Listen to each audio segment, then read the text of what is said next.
Қазақ мақта шаруашылығы ғылыми-зерттеу институты Атамекен палатасымен бірге отырып 8 семинар осы Қазақ мақта шаруашылығы ғылыми-зерттеу институтында 8 семинар ұйымдастыруға келісілген. Келісімшарт негізінде шаруаларға тегін білім беру мақсатында осы сол семинардың 3-ші кезеңіне келіп отырсыздар. Қош келдіңіздер. Семинар кезеңінде сұрақтарыңыз болса, басқа да мәселелер болса, өзіңізге хабарласасыздар. Бүгінгі тақырыбымыз негізінен өсімдік қорғау бағытында болады. Өсімдік қорғау бағытында осындағы басым берілетін мақта тақырыбының өсімдік қорғау бағытындағы мәселелер бойынша әңгіме қозғаймыз. Демек, бүгінгі бірінші кезеңде 45 минут көлемінде лекция болады, содан кейін сұрақ-жауап, кофе-брейк, кейін және 45 минут кезеңінде лекция болады, өсімдік қорғау бағытында сұрақ-жауап, кейін тамақтанамыз, демонстрациялық алқапқа барамыз, содан кейін сертификат аласыздар. Сол бүгінгі графигіміз, кестеміз солай. Қақтаңыз негізгі сорғыш және кеміргіш сәйкестердің даму кезеңдері бірінші тақырыбымыз. Өткен жолы осы туралы әңгіме жасағанбыз. Мақтаның негізгі зиянкестері олар сорғыш зиянкестер және кеміргіш зиянкестер болып екіге бөлінеді. Сорғыш зиянкестерге сепс, мақта диттер өрмекші келе жатса, ал мақта көбелегі менен қарабина кеміргіш зиянкестерге жатады. Бұлар негізінен залалдайтын болса, басым зиянкестер болса 5 зиянкес. Олар кеміргіш және сорғыш зиянкестер. Қазіргі таңда трипс залалдап отыр, білесіздер оны. Қазіргі таңда осы триптің залалдап кейінгі кезеңге өтіп жатыр. Ол өрмекші келесі қазіргі таңда жаппай залалдап отыр. Трипстің кезеңі өтіп жатыр бізде. Өрмекші келесі өмірінде 20-25 ұрпақ беріп өмір сүріп тұрғанда зиянкес 18-20 ұрпақ беріп дамиды, соның ішінде 8-10 ұрпағы мақтап өтеді. Қалғаны арам-шөп етеді оның ұрпақтары. Бір өрмекші кененің өзі 150-170 салаға дейін жұмыртқа салады, бір кененің өзі. Қолайлы температурасы 14 градус ең төменгі, ал жоғары градусы 45 градус. Зияндылығы 40-50% төмендетеді. Мақта зиянкесінің ең ауыр зиянкестерінің бірі осы өрмекші кенесі. Мақта биті негізінен вегетация кезеңінің соңында залалдайды. Мынау мақта пісу кезеңінің соңына таман, сіздер білесіздер, мынау шире пайда болып деген әңгіме шықты, соңғы жылдары 7-8-10 жыл болды ширенің шыққанына. Ширенің негізгі шығаратын залалы зиянкес осы мақта биті. Бізді мұлар Совет дәуірінде, 80-ші жылдары мақта битінен жалпы залалы болмаған. Оның залалы екінші дәрежелі зиянкес болған. Мақта көбелегінен кейін. Ал қазіргі таңда осы мақта биті жаппай көбейді. Оның себебі мақтаның зиянкестерімен, әсіресе мақта көбелегімен орынсыз күресудің кесірінен соның залалынан оларға қарсы есеп жүргізбестен жаппай химиялық препараттарды шашқаннан, қолданғаннан осы мақта битінің пайдалы энтомофагтары мақта алқабында жойылды, саны азайды. Соның есесінен бұлар мақта биттері көбейіп отыр. Оларды энтомофагтарын біз қолдан жойғанның әсерінен мақта биті жаппай көбейіп отыр. Олар мақта биті жапырақтың астында болады, өзінің шығарған денесінен шығарған шырынды мақтаға жабысады. Сөйтіп сол мақтаға жабысқан жерде қара шире пайда болады, қара шире қолға жабысады, қара ширеге бактерия түседі, саңырауқұлақ түседі. Сол саңырауқұлақтар ол мақта зауыттарына түсіп, өңделгеннен кейін олар мақта шыққаннан кейін де залалдай береді. Ал осы мақта битінің талшығына түскен саңырауқұлақтың кесірінен мақтаның талшығы күш болып келеді. Соған байланысты оны шетелдерге сұраныс төмендейді. Оның жаппай залалы осында келеді. Мақта битінің. Өмірінде 14-16 күн өмір сүріп, бір мақта битінің өзі. Зиянкес 20-22 ұрпақ беріп дамиды. тірідей туады. Осы зиянкестердің ішінде, мақта зиянкестердің ішінде тірідей туатын жалғыз зиянкес тірідей туатын осы мақта биті. 70-100 дана аралығында тірідей туады. Бір мақта битінің өзі. Қолалы температурасы 10 градус пен 30 градустың арасында жаппай көбейеді. Зияндылығы 15-20% өнімді төмендетеді. Оны төмендеткеннен бөлек, жаңағы зияндылығын айтып кеттік. Жаңағы мақтаның талшығын залалдайды.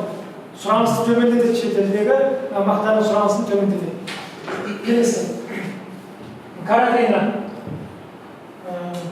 Ұрпағының дамуы жұмыртқа кезеңінде 2-4 күн көлемінде жұмыртқа кезеңінде өтеді. Уже 6-7 күндер ол жұмыртқадан құрт шығып кетеді. Құрт кезеңінде 15-18 әрине температураға байланысты.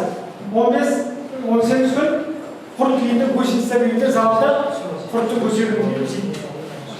Содан кейін құрттың көсеуінен бөлек осы каротейна ерекшелігі бар. Олар мақта көбелегі көсептер қатқан кезде залалдай қойған болса, ал каротейнаның ерекшелігі қатты көсептерді жеп кету керек. Содан кейін жапырағы да мақтаның сабағы да жеп кетеді. Значит, көп қоректі зиянкес. Қуыршағы 8-10 көлемінде топырақта болады. Қуыршақ кезеңінде қуыршақтан 18-20 күн ішінде көбелек ұшып шығып, 18-20 күн ішінде қоректеніп, жарылысып, содан кейін жұмыртқа қоя бастайды. Жаңа жұмыртқасын айттым, жұмыртқа 2-4 күнде қоректенеді. Кейбір жылдары температураға байланысты 5 ұрпақ беріп дамиды. Біздің топырақ деген жағдайымызда. Қолалы температурасы 12-15 градус арасында, жоғарғысы 34-38 градус арасында қолалы температурасы. Жұмыртқа 600-800 жұмыртқа салады, бір көбелек. Кейбір жылдары 1200 данаға дейін жұмыртқа салады. Бір көбелектің өзі. Демек біз бұлармен жаппай күресуіміз керек. Жаңа айтып кеттім ғой, бір құрттың өзі 20 сантиметр жерде тегістік есептейтін болсақ, сол жерден жапырақты жейді. Сабақты да жете айтып кеттім отырған. Зияндылығы 30-40% өнімді төмендейді. Кейбір жылдар бұдан да жоғары болып келесіздер. 2017 жылы жабықпай жалғып кетті. Неше 5-6 рет эпигартопия болды ғой бізде. Осы 98 жыл болды, 2004 жыл болды, 98 жыл болды, сол бірнеше жылдар қайталанып тұрады. Жаппай жалғып келесі. Мақта көбелегі. Жұмыртқасы жағындағы 4-6 күн өткізеді. Құрт кезеңінде 15-18 күн, қуыршақ кезеңінде 8-10 күн, көбелек кезеңінде 18-20 күн болады, және 4-5 ұрпақ беріп дамиды. Мақта көбелегінің кезеңінде және каротейнаға ұқсас үлгіде 800 мыңға дейін жұмыртқа салады, 1500-ге дейін кейбір жылдар жұмыртқа салады. Бір құрттың өзі 15-20 шанақтың көсепті жалғайды. Бір құрттың өзі. Зияндылығы 50-60% өнім төмендетеді, кейбір жылдар 80-90%. Алдыңғы жылы өнімізді жаппай залалдайды. Теруге мақта қалдырмады. Келесі. Осыны жаңа слайдерінде көріп тұрсақ, мына өтіндегі қайтып және кетесіңіз. 4-6 күнде жұмыртқа кезеңінде болады. Мына өтіндегі қайтып және жұмыртқа кезеңінде мақта көбелегінің жұмыртқасы 4-6 күннен кейін гусеницаға айналады, құртқа айналады. Сөйтіп 15-18 күн жаңағы жоғарғы көрсетілген шанақпен сандағы шанақпен көзекті залалдайды. Содан кейін 8-10 күн гусеницадан топыраққа қуыршаққа айналып топырақтар болады.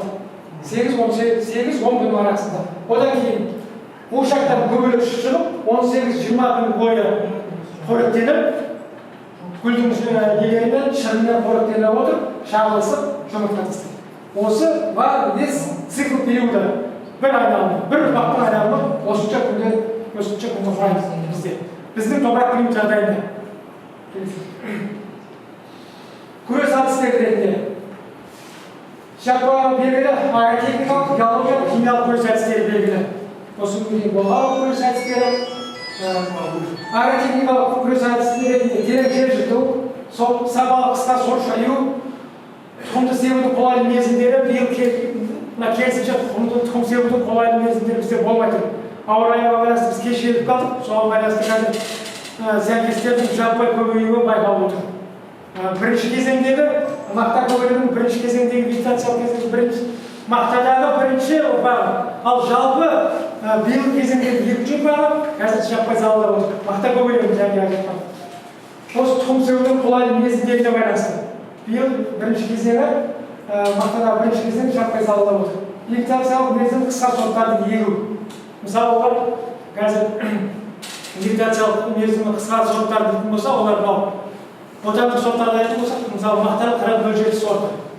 Ол вегетациялық мерзімдері қысқа, мысалы 40-11 әйтпесе Қытайдың Турциялық сорттарына қарағанда вегетациялық мерзімі қысқа, соған байланысты осы сорттарды жаңағы сортты егуге ұсынамыз. Биологиялық құрылыс ретінде білесіздердің талаптарды қойылады.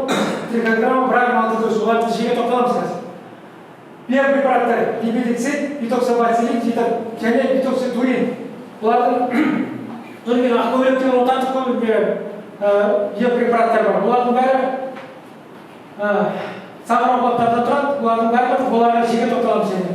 Осы препараттарды қолдануға ұсынамыз. Содан кейін экономикалық зияндылық шегінен өткеннен кейін, мысалы, өрмек шекенесінде 100 жапырақта, 100 өсімдікте, мақта көбелегінде және қарадегенде 100 өсімдікте 8-10 гусеницаменен жұмыртқа болған кезеңнен асқан кезде химиялық препараттарды қолдануды ұсынамыз.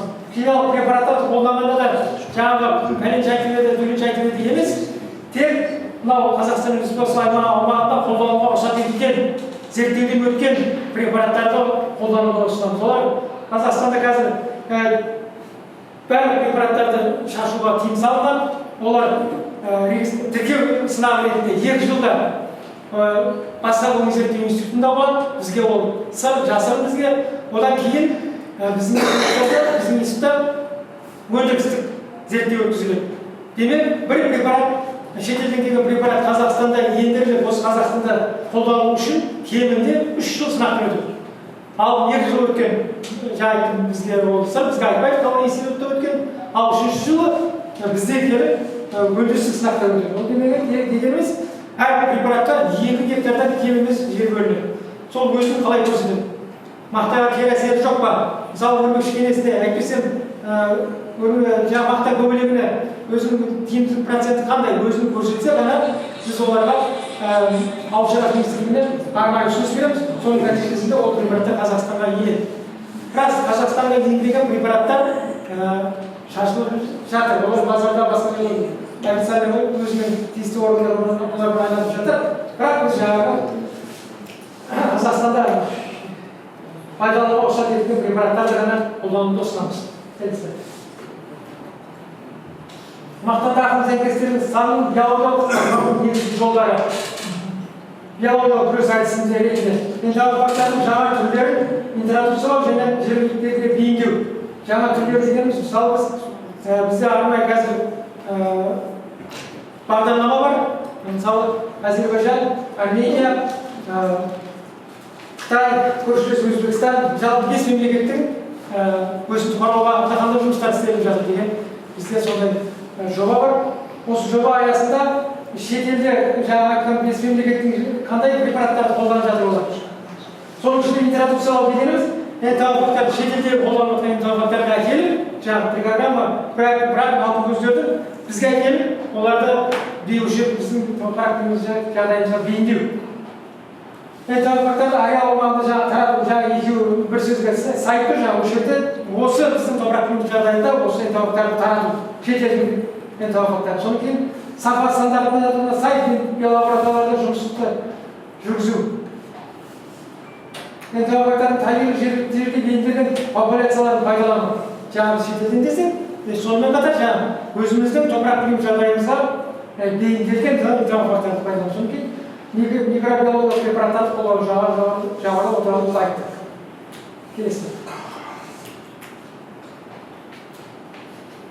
Біздің ойымызша мақтаның зиянкестердің санының азаюы болғанының негізгі себептері.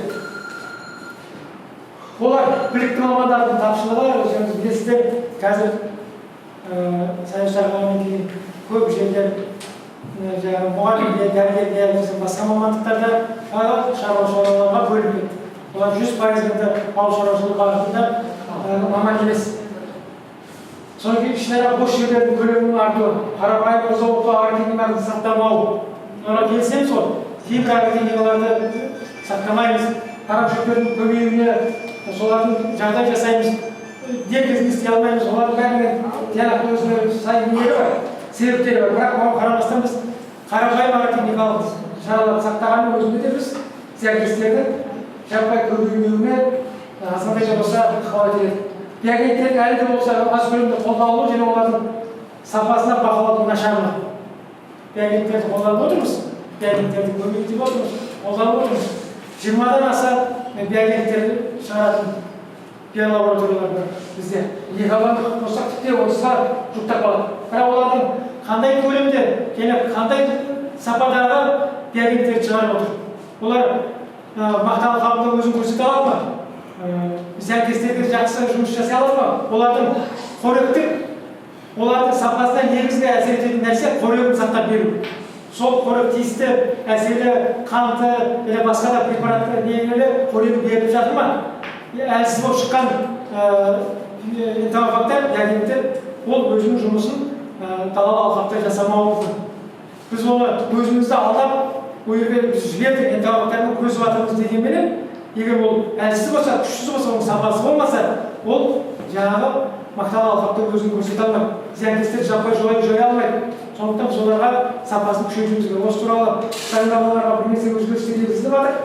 Біздің өзіміздің де осы ауданнан бөлімнің комиссия составының құрамында мен барып көріп жүрміз, бірақ оларды біз сендерді жауып тастаймыз, сендер талапқа сай емессіңдер, әйтпесе сендерді ашамыз деген біздің құқығымызға жатпайды. Біз тек қана ұсыныс бере аламыз, басқа біздің құзыретімізге басқа нәрселер жатпайды. Ол туралы жұмыстар азғантай түрде болса да қазір жүргізіліп жатыр. Жаңағы сапаға байланысты. Биопрепараттардың мүлдем қолданылмауы, жаңағы бифекзобацилин, немедицин дегендерді біз естулеріміз болса барысында, жоқтарымыз басымыз оларды білмейсіздер. Соларды қолдануымыз керек біздер. Солар табиғат қоршаған ортаға зиялансыз. Ал жаңағы зияндар елізімдерге өзінің ажарықтар несі бар, кері әсері бар. Зиянкестерге қарсы инсектицидтерді қолдану тиімді мерзімдерін білмеу. Мысалы, жұмыртқа кезеңінде тұр. Жұмыртқа кезеңінде тұрған кезде біз не шашуымыз керек соларға? Әйтпесе энтомофагтардың ішінде не беруіміз керек? Соларды шаруалар толыққанды білмеудің кезінде біз жұмыртқа кезеңінде біз соларға күш шашпаймыз, ол жұмыртқа көзі көріп жатқан жоқ. Ал жұмыртқа көбелек кезінде тіпті жаңағы лаушылық шыққан кезінде күшеп жүргізілмейді. Ал бізге қай уақытта жұмыс шаруалар басым уақытта күрес жүргізіп қорып шыққан кезде, өсімсе жаппай жалалап отырған кезде күрес жүргізіп. Дәрі әкеліп шашу керек, басқа ондай емес. Тіптен келген кезде көктемден бастап, қыстан бастап күрес әдістері жүргізілу керек. Сол қыстан бастап. Егер ары кететін болсақ, одан бір жыл бұрынғы мақтаны қозаны жинағаннан кейін өртегі егер жаппай көбейткен жылдар болса, қозабияның қалдықтарын алып өртеп, содан бастап жаңағы күш шараларын бастап жүргізілу керек. Одан кейін көктемде келе арық жағасындағы арамшөптердің бәрі жойылу керек. Арамшөп мақтаға бірден мақталы алқапта түспейді. Сол өріктегі зиянкестерден келіп шығады. Бірінші олар өрмекші кеңесінде мақта көбелегінде бірінші кезеңде бірінші ұрпағы жұмыртқасын жаңағы арамшөптерге қояды. Сол өріктерді арамшөптерді жою керек. Ол жаңағы әрекетінің шаралар. Күрес әдістерін мерзімде жүргізілмеу туралы айтып отыр, сол туралы айтып отыр. Одан кейінгі кезеңде жаңағы жұмыртқа кезеңінде трикограмманы жіберіп жұмыртқа кезеңінде егер ол экономикалық зиянданған шегінен асса, жұмыртқаға әсер ететін препараттар бар. Мысалы демилин. Біз демилинді пайдаланып жүрдік, кезінде оны өкіметтен берілген тегін дәрі ретінде препарат ретінде қолданып жүрдік. Ал оны біз жұмыртқасына емес, өсімдіктер кезінде шашып қалған кезеңдерде ол жұмыс істемейді ғана.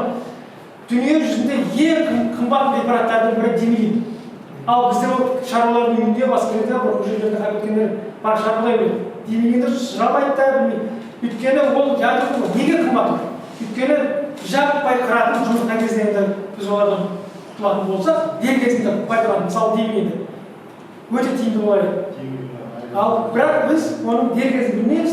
Ол көбелек кезінде, әйтпесе жұмыртқа кезінде емес әйтеуір. гусеница болған кезінде, әйтпесе жаңағы топырақта жатқан кезінде, сол кезде жаппай шашып пайдаланып қоямыз, одан кейін тиіммен әсер етпейді. Сол жаңағы мерзім білмеуден айтып отырмын. Содан кейін уже жұмыртқадан бірінші жастағы гусеница шығып жатыр ма? Ал ол кезде біз ендігі кезеңде атап айтатын болсақ, прополифит жұмыртқаға да әсер етеді.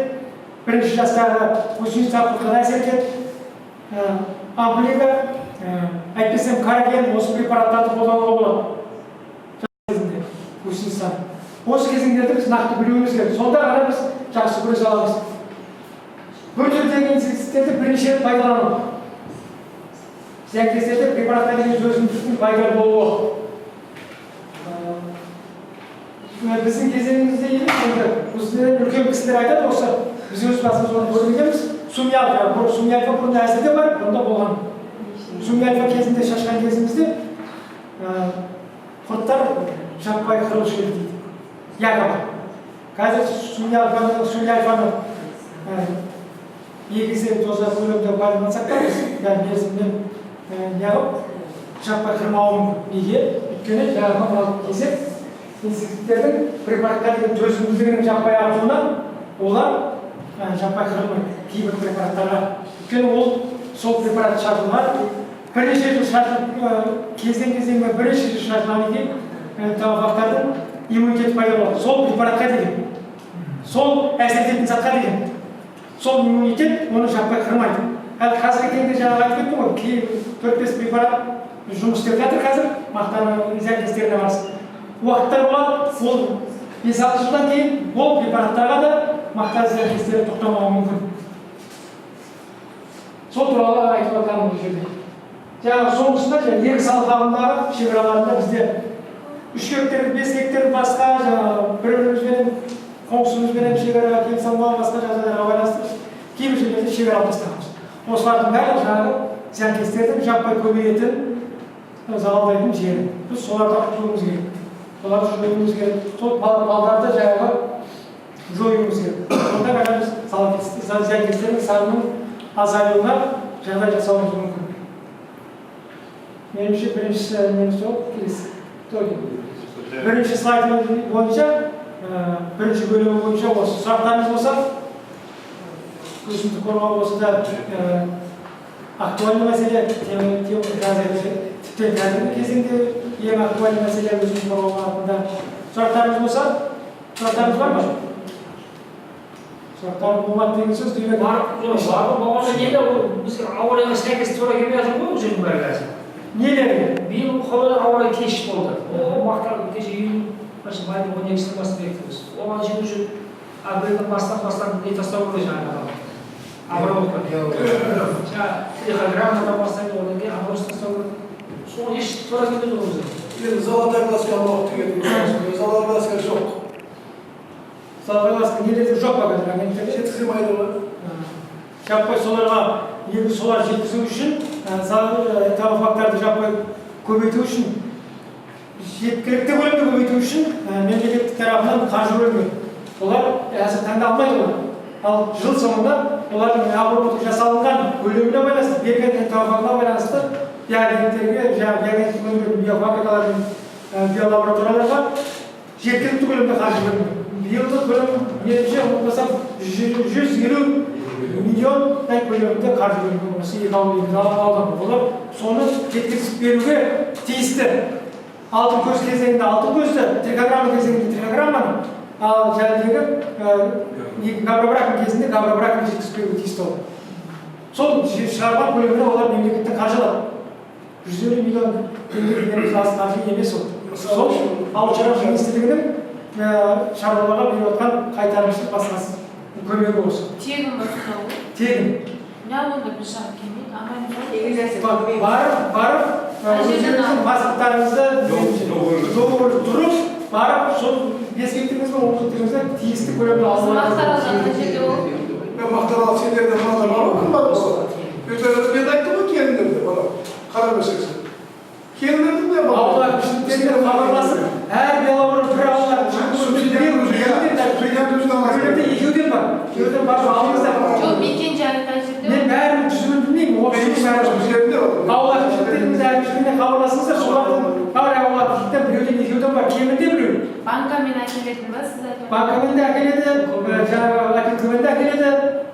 Сол жерге барасыздар, егер сіздер мысалы аясқалып өздері апарып беріп таратып жүргендерді естіп көріп жүрмін. Өздері апарып беріп таратып жеткізіп береді. Сіздер барсаңыздар, сіздер барсаңыздар, жаңа осынша күнге осы актінің міне сіздерге тиісті өздері шаблоны бар, соны келісімшартқа отырасыздар, сол келісімшарттың негізінде сіздерге соны жеткізіп береді. Жеткізіп беруге тиісті. Ол қарастырылған қаржы бөлініп болған өсіп қорғау уақытында жаңағы химиялық препараттар емес, тек тампактарға ғана бөлінген, тампактарға ғана. Келесі басқа сұрақтарыңыз бар ма? Егер басқа сұрақтарыңыз химияға бөлінген жоқ, бірақ үкіметтерге мемлекетке ол жайында заявка берілген. Сіз не вообще берді? Берді ғылыми хатшы болып істеймін. Оны хатшы болса, мысалы сізге өте тамаша мәлім да, именно ана сіздің биолабораторияңыздан бір тиын пайда жоқ екенін білесіздер. 100% білесіз, тоқтаңыз, сөз қойыңыз. 100% білесіздер, шаруа. Химикатпен өтіп жатқан мұнда білесіз. Мысалы үшін мен 4 гектарға бұлда 420 мың дәріс еттім, шүкіроваға алдым. Ал мынау биолаборатория береді. 1 гектарға мысалы 12 грамм болу керек. 12 грамм бізге ешқашан бермейді, бере алмайды. Ол шығаратын екпеле шығармай ма, біздің пәленбай 1000 гектарға жеткіземейді. Неге сіздер сол мысалы, біздің шаруаны біз заявка бере аламыз. Бірақ сіздер соны көресіз, бізге химияға өтсек болады ма? Химияға жаппай трихограмма. Біреуде трихограмма сепкенше, анау сасыдарын сепсек, мына зиянкестің 60% кетеді. 100% кетпейміз. Екінші кезеңінде тағып сепсек, мына көбіректе келмейді. Мұны біздің қазір мақтар ауданның бәрін біз өшірдім, біз Слоян совхозында мысалы. Былтыр 99% адамдар сеп, почти 100%. Құрт келмейді. Міне қазір яда химикат беру керек. Біреуін қалтасы көтеріп, біреуін қалтасы көтеріп, өзіңіз білесіз. 20 мыңдықке 45 мың болып кетті, 45 мыңдықке 90 мың болып кетті. Қазір дамын беремін бүгінгі таңда. Бүгінгі таңда өзі себу керек. Биологиядан жіберіп жатырмыз, одан пайда жоқ. Ол сіздер мысалы Майбатла Уметаевтар иммунный болсында біледі ғой, сіздер айтсаңыздар болды, шаруаға бөлін үшін химия. Бөлінеді ғой, самбо біледі мысалы, самбо неге? Самбо сасындары, көбіректі қондырмауға. Бізге не айтсаңдар жаңағы японский киімдер, миндер, мынандай болғанда. Әуел бастан мысалы жаңағы самбоны сепсек, қандай керемет дәрілер самбо? Айтып болдыңыз ба? Жаңағы химиялық препараттарды қолдану дегеніміз, ол бірден химиялық препаратты қолдану болмайды. Ол экономикалық зияндылық шегінен өткеннен кейін ғана бар қолдану керек. Оған дейін агротехникалық, әйтпесе жаңағы биогенеттерді қолдану керек. Ол осы күнге есептелген нәрсе. Егер химиялық препаратты бірден шашатын болсаңыз, ол химиялық препаратты қолданылған шығыныңыз, сіз анердегі жойған, сіз көзін жойған зиянкестермен салыстырған кезде сізге шығын кеп қалуы мүмкін. Ол өзінің есептелген зияндылық дәрежесі бар, әр зиянкеске байланысты. Мысалы, мақта көбелегінде 100 өсімдіктен 10 құрттан асқаннан кейін барып химиялық препаратты қолдану керек. Егер 5-еу жөнді болса, ол оған шашудың керек жоқ химиялық препарат. Химиялық препараттың 40 мың теңгеге алып шашсаңыз, ана жердегі жойған зиянкесіңіздің саны сіздің қалтаңыздан шығарған ақшаңызға сай келе қалуы мүмкін. Соған байланысты мүмкін емес, ол точно сондай болады. Нүкте бола солай болады. Сол бәрі есептелінген осы күнге дейін. Ол тек Қазақстанда емес, мақта егетін барлық дүниежүзілік барлық шаруалар қолданады. Осы схеманы. Мақталы мысалы өрнек шегенесінде 100 жапырақта қанша болу керек? 50-ден асса демек қолдану керек химиялық препарат. Оған дейін қолдану болмайды. Самбо басқа препараттарды алып, оны есептемей шашу беруге болмайды. Ол жаңағы айтты ғой экономикалық зиянды. Тем более оның ішіндегі пайдалы зиянкестердің бәрі кіріп кетеді және. Егер экономикалық зияндылық шегінен өткеннен кейін ғана барып пайдалануымыз керек. Содан кейін жаңағы биогенеттер туралы жаппай бір ғана көзқараста болуға болмайды. Қазіргі таңда тек қана биогенеттерді қолданып ұстап жүрген шаруалар бар. Тек қана соны пайдаланып болды. Ал химиялық препараттарды қолданылмайды. Биогентерді қолданылады, тек сондай шаруалар бар. Және олар өлім алып келе жатыр. Тиісті кезінде мерзіммен жіберілген кезде энтомологтар жұмыс істейді. Ал мерзіміне сай келмейтін уақытта басқа нәрсені жіберу, қателесу, осының барлығы энтомологтарға деген шаруалардың теріс пиғылығын қалыптастырып отыр қазіргі таңда. Жаңағы бақылауды күшейтуіміз керек деп отқаным бар ғой, сол жаңағы зиянды шаруалардың көзқарасын турлау үшін, реттеу үшін жасалып жатқан бірінші қадамда жасалып жатыр ғой. Бұдан кейін энтомологтардың шығарып отқан биогентерді шығарып отқан биолаборатория биофабрикалардың тексеру күшейеді бұдан кейін. Олардың бәріне қазіргі таңда сіздің сұрағыңыз бойынша олардың шығарып отырған биогентердің сапасы қаншалық дәрежеде, оны көзбен көріп мынау тіреген, мынау өлген деп анықтау мүмкін емес. Мен маман болсам мен анықтай алмаймын. Оның арнайы приборлары бар. Арнайы приборға 50 миллионнан көп қаражат бөлінуі керек. Ол біз мисалға береміз, олар құдағалыздар бөледі. Сол приборлар алынып келгеннен кейін біз олардың шығарып отқан энтомологтардың қорғаншысымен екеуінің санын, сәйкестігін, өлісі мен тірісінің санын, солардың бәрін сәйкестігінің бәрін шығарып береміз. Содан кейін олар сертификат алады. Содан кейін барып олар соларды көбейтуге ғана рұқсат алады. Қазіргі таңда сол приборлар жоқ бізде. Сенің оның саның мынандай екен, сен мынандай екенсің деп соларды шектеуге талап қоя алмаймыз олар. Көзбен көріп анықтай алмайсыз олар. Біз қазір сонымен жұмыс жүргізіп жатырмыз. Ол приборлар келеді, сол приборлар келгеннен кейін оларға жаппай жаңағы талапты қоямыз. Сол талапты орындаған биогенетті шығаратын биофабрика жұмыс істейді, оны орындамағанда жұмыс істейді. Болды. Жаңағы сіздің сұрағыңызға жауап осы. Сұрақтарыңыз бар ма? Кофе бір-екі шығар, 15 минут, ең жарты сағат. Одан кейін қайтып жиналыс сирена. Кофеге жүріңіз. Жаңағы бұдан алдыңғы лекцияда біз зиянкестердің негізгі кеміруші және соғушы зиянкестері туралы айттық, және кейін қысқаша күрес әдістері. Енді зиянкестермен күрес әдістерін более подробно, более терең болғанда сол туралы әңгіме қозғаймыз екінші бөлімде. Келесі. Зиянкестер туралы азында жаңа бірінші бөлімде айттық қой біз. Ең бірінші кезекте күздік көбелек. Биыл күздік көбелек залалдады. Өз деңгейінде мақтаның өсін алатын кезеңінде басталады. Күздік көбелек сабағын қырқады, солай зияндайды. Кейінгі кезеңде темекі трипсі. Жаңа айтып кеттім, темекі трипсі қазір жалалдап өзінің кезеңін бітіп жатыр темекі трипсі. Жарақат кезеңіне кіріп жатқан кезде. Одан кейін кезеңде үлкен мақталы алқаптарда қазір бар. Ал негізгі кезеңі мынау көсектеу мен пісіп жетілу кезеңіне дейін созылады. Мақтаның залалдың мерзімдері. Одан кейін кезеңде өрмекші кенесі. Жаппай 5-6 жапырақ кезеңнен басталды өрмекші кене. Вегетация кезеңінің соңға дейін жалғаса береді. Содан кейін кезекте мақта көбелегі шарақтау кезеңінде бірінші айтып кеттім, бірінші ұрпағы, мақтадағы бірінші ұрпағы, жалпы вегетация кезеңіндегі екінші ұрпағы қазір мақтаны залалдап жатыр. Шарақтау кезеңінен бастап. Вегетация соңын пісіп жетілу мерзіміне дейін созылады. Кейін кезеңде каратрина мақта көбелегінен кейін шығады. Жаңа айтып кеттім ерекшелігін мақта көбелегінің гусеницасы ала алмаған көсектерді залалдап кетеді. Мақта көбелегі каратинаның гүлдеу кезеңінен бастап вегетация соңына дейін залалдайды. Басым зиянкестердің залалдау мерзімдері мақта ғалымдары осындай. Келесі. Күздік көбелек таблицасына айналып. Күздік көбелек, жаңа айтып кеттім,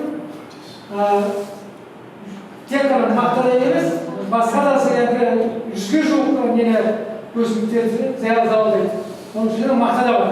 Қазір көріп отырсыздар, күздік көбелектің көбелегі жұлдыз құрты, топырақта болады. Кейбір кездердің жаңа байқасаңыздар, мақта өзінен өзі құлайды. Шыққан кезінде, өсімдік кезінде құлайды. Мынау демек мақтаның өсімін қарпап, залал берді. Мынау үздікөйлердің қуғышағы. Осы да топырақтан қыстап шығады. Жұлдызқұр 5 жас жасайды. 1 жастан 5 жасқа дейін жасайды. Содан бөлек сіздер биыл жаппай залалдаған жоқ.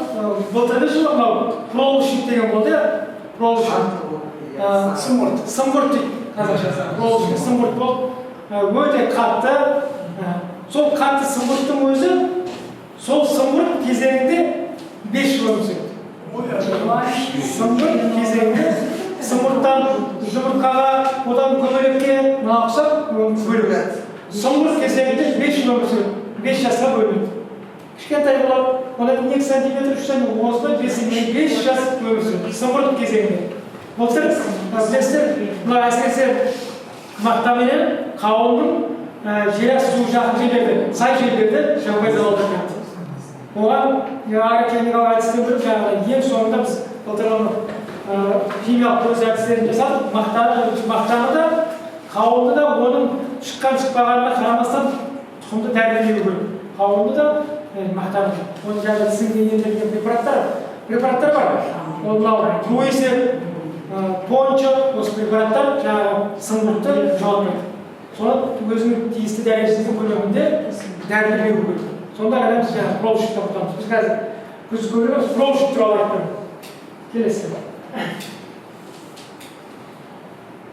Күзгі көмекті айтып тұрғанымыз ғой, қыста 5-15 сантиметр топырақта қабатында болады. Ұрпақтың саны 3-4 ұрпақ беріп тұрады. 300-ден 1000-ға дейін бір көмектің өзі жұмыртқа салады. Жаңағы қолайлы температурасы 12-38 арасында.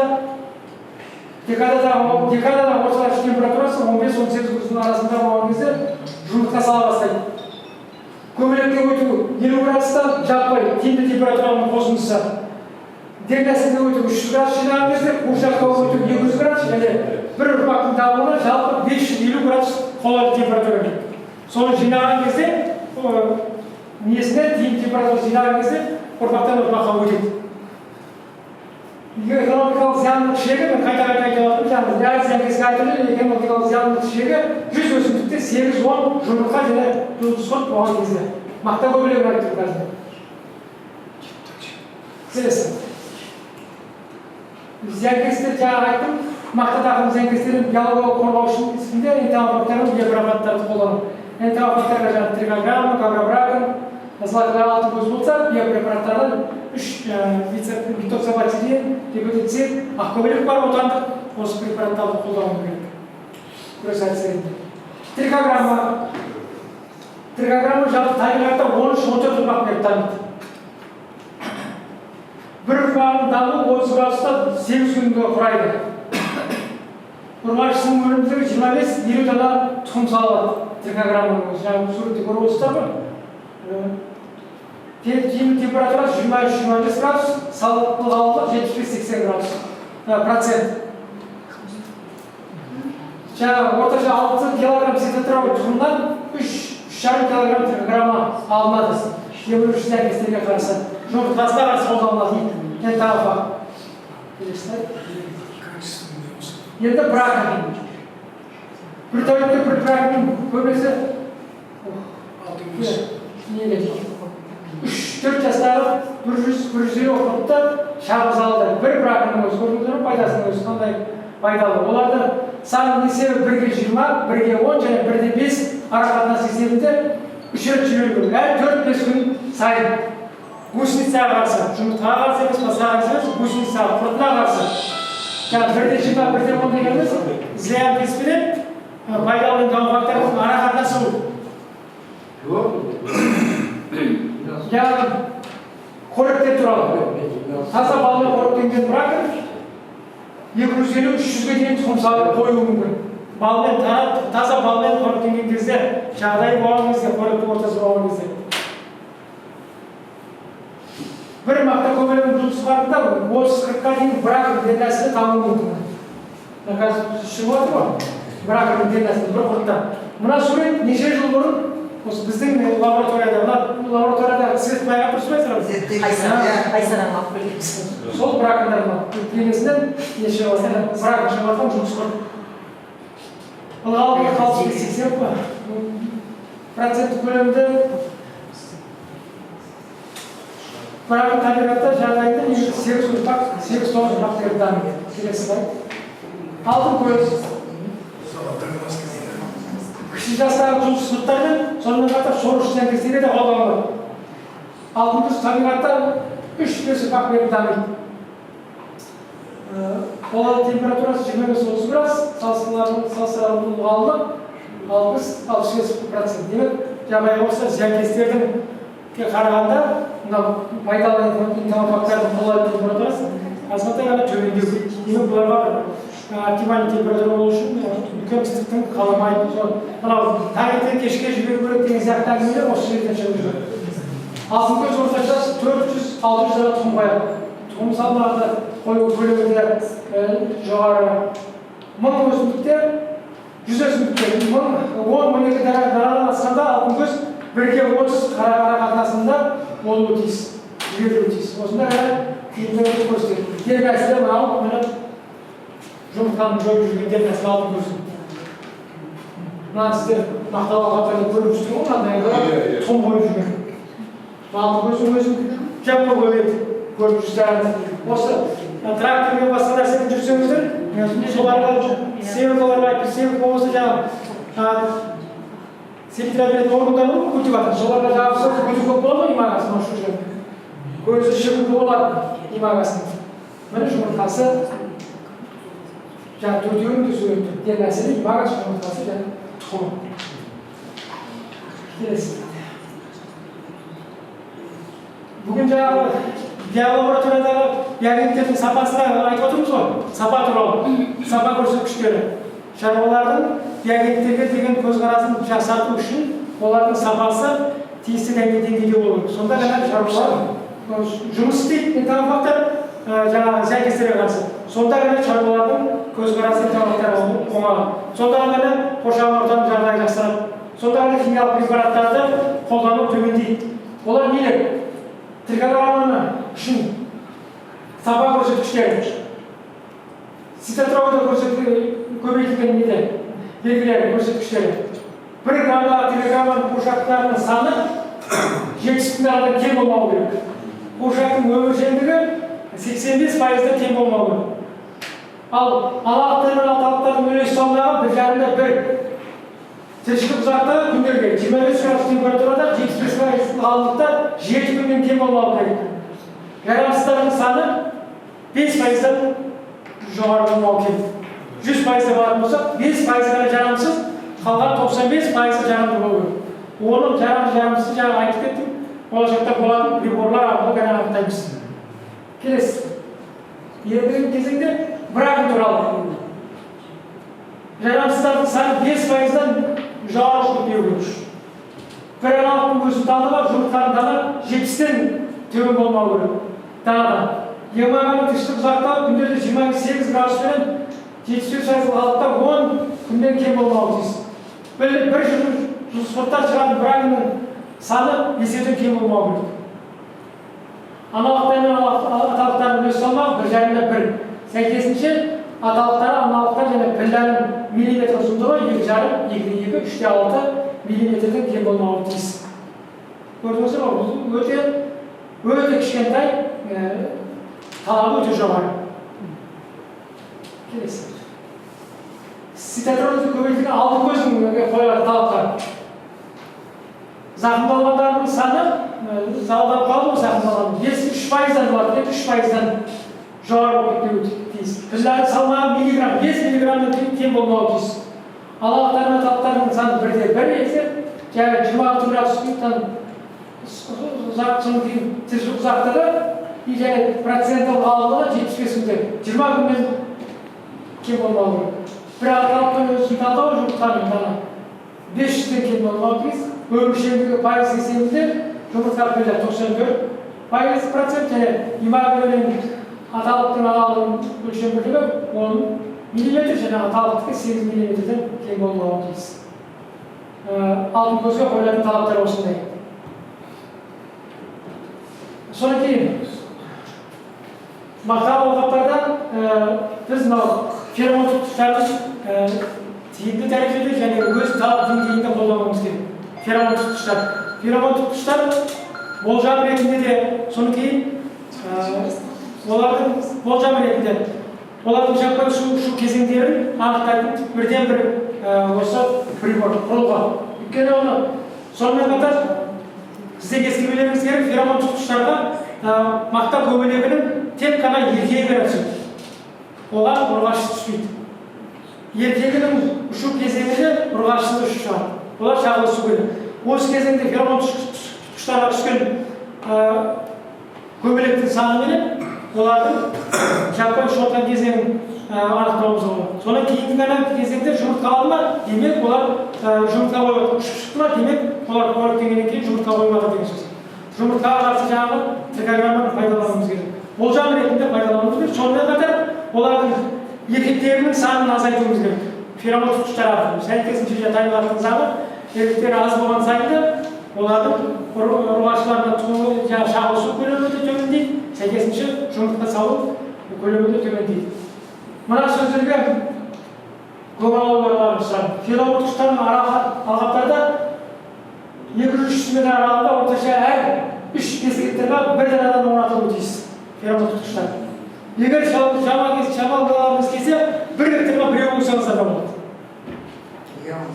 Мақта көбелегінің бірінші бағы кезеңінде тұтқышқа бір түнде орташа есеппен 2-3 көбелек түскеннен кейін 5-6 күннен соң, яғни екінші бағы үшін 1,5-2 дана көбелек тұтқаннан кейін 3-4 күннен кейін өсіме далаға трикограмма қойылды.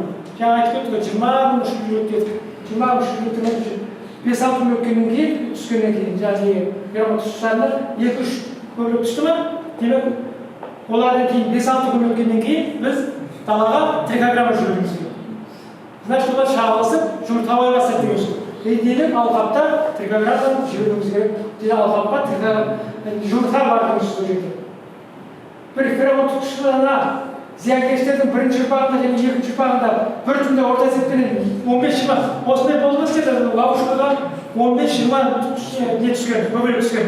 Ондайлар экологиялық зияндық шегінен түскеннен артқан кезде болады. 30-да түсіп бір түннің өзінде.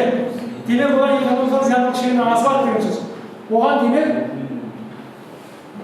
жаңағы химиялық препаратқа дайындала беру деген сөз. Шындап келген кезде. Демек бір түнде 20 деген сөз, олардың айтып кеттік қой, біреуінің өзі 500, 800, біреуінің 1200 дана жұмыртқа салады деген сөз. 20 түскеннен кейін экономикалық зиянынан сол алқапта артты деген сөз. Демек бұл алқапта химиялық препараттармен күрес жүргізуге дайындала беру керек. Келесі. Біз бүгін айтып отырмыз ғой, жаңағы энтерофагтармен бірге биологиялық препараттарды қолдануымыз керек деп. Олар мынау ақкөбелек одан гепатит, метоксабацилин препараттар барлығы бактерия үстелімден бактериялық кешеннен алуға болады барлығы.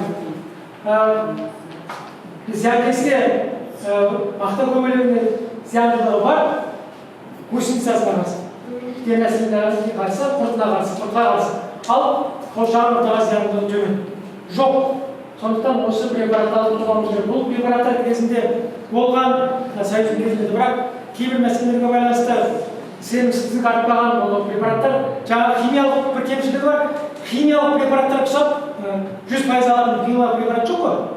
70% алар, 60% алар, бірақ 100% кіріп кететін химиялық препарат шыққан жоқ қой зиянкестерді. Олар төмендеу. Мысалы 40% болуы мүмкін зиянның пайдалы неге деген зиянкеске деген пайдасы 40% болуы мүмкін, 45% болуы мүмкін. Артықшылығы қоршаған ортаға зиянды жоқ. Сондықтан біз осы препараттарды қолдануды ұсынамыз. Бұл препараттар сатуда бар. Осы фирмалар қазір осы алып келіп жүр осы препараттарды. Содан кейін ендігі кезекте жаңағы энтерофагтарды қолдану, сатып бойынша келе жатыр ғой. Кейін кезінде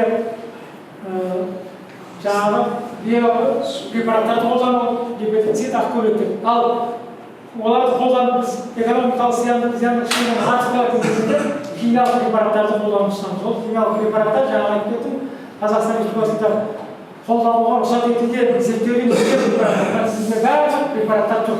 Көрмекші денесіне қарсы да денелер айтпайды ғой, денелер тұр. Осы көлемде, көрсетілген көлемде көрсетілген зиянкестерге қарсы көрсетілген мерзімде қолданылуы тиіс бұл препараттар. Бізде көріп жүрсіздер, бетімектер өрмекші денесіне қарсы мынау миссаран да бар.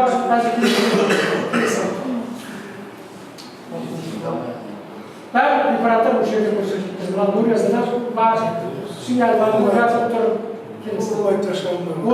Осы препараттарды қолданамыз. Мына препараттардың ішінде қазіргі препараттар жаңағы Африка айтып мақтаға қарсы тіркелмеген.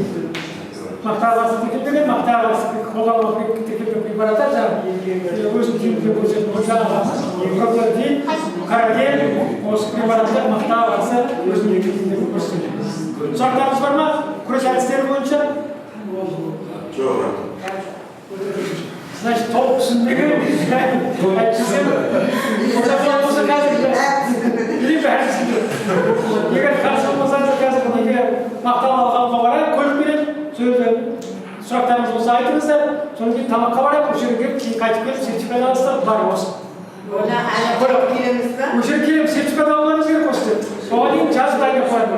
Тамақтанып, көліға барып, ары қарай неге барамыз? Қазір тамаққа неге барайық, көліға барайық, суретке түсеміз. Сұрақтарыңызды суретті айтасыздар, көлікте отырамыз, тамаққа барамыз, қайтып келеміз, сертификат аласыз.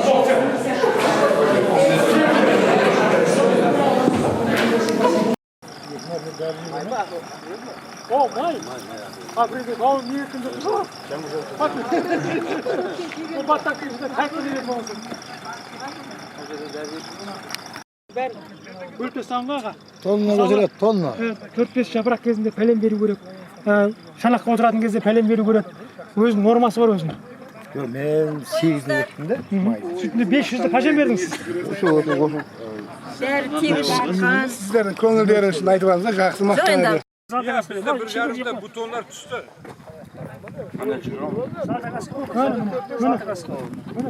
Жаңағы осы латағаскыны көріп келдік қой біз. Басқаға көзі. Мен специально гүлді көрдім ба, гүлдің ішінде ана не жатыр, шыбын жатыр, ана тұқын жоқ болса жотпайды оған. Ой, зор нәрсе ғой сол. Табиғи. Бара алмайсыз оны сөйлеуге. Біздің ауылға қазір барсаң, ол бізді явно жеп отыр. Қай ұлдың число? 11. Майдың ба? Біздің майдың 11-іне түстен кейін. Жеген істелмеген ғой? Жегені істелінген жоқ. Endi istemeydi bu. Енді бұл кейін жұмсақ болмайды. Endi bu mayın. Енді жаңағы күш беретін дәрілерді ұрамыз. Беріңіздер ме? Сілтірі? Айтады ғой, шешесі көпті, баласы көпті. Мына Чыролында тұрғындар жан-жағын бірік жүреді. Болмай поляк ризамайсың ба кісілерге? Да, Чырол. Қасына барып тұрамыз ба мен алып? Әжептеуір сіңіпті деп жатыр ма? Я сөйтіп айтып жатыр, иә? Қарағазым Ішінде шөп жоқ деп жатыр, шөп. Конечно, қарағазым болады. Аға кешенің біз қараймыз, өзіміз жаямыз. Иә, бәрі нормамен берілген екен. Ақшасын аласыздар. Қазақ мақта шаруа ғылыми зерттеу институты Атамекен палатасымен бірге отырып 8 семинар, осы қазақ мақта шаруа ғылыми зерттеу институтында 8 семинар ұйымдастыруға келісілген. Келісімшарт негізінде шаруаларға тегін білім беру мақсатында. Осы сол семинардың 3-ші кезеңіне келіп отырсыздар. Қош келдіңіздер. Семинар кезеңінде сұрақтарыңыз болса, басқа да мәселелер болса, өзіңізге хабарласасыздар. Бүгінгі тақырыбымыз негізінен өсімдік қорғау бағытында болады. Өсімдік қорғау бағытында осындағы басын берілетін мақта тақырыбының өсімдік қорғау бағытындағы мәселелер бойынша әңгіме қозғаймыз. Демек, бүгінгі бірінші кезеңде 45 минут көлемінде лекция болады, содан кейін сұрақ-жауап, кофе брейк. Кейін және 45 минут кезеңінде лекция болады, өсімдік қорғау бағытында сұрақ-жауап. Кейін тамақтанамыз, демонстрациялық алқапқа барамыз, содан кейін сертификат аласыздар. Сол бүгінгі графигіміз, кестеміз солай. Засчитаться. Мақтаның негізгі сорушы және кеміруші сәйкестер даму кезеңдері бірінші тақырыбымыз. Өткен жолы осы туралы әңгіме жасағанбыз. Мақтаның негізгі зиянкестері олар сорушы зиянкестер және кеміруші зиянкестер болып екіге бөлінеді. Сорушы зиянкестерге трипс, мақта беттер өрмекші келе жатса, ал мақта көбелегі менен карантина кеміруші зиянкестерге жатады. Бұлар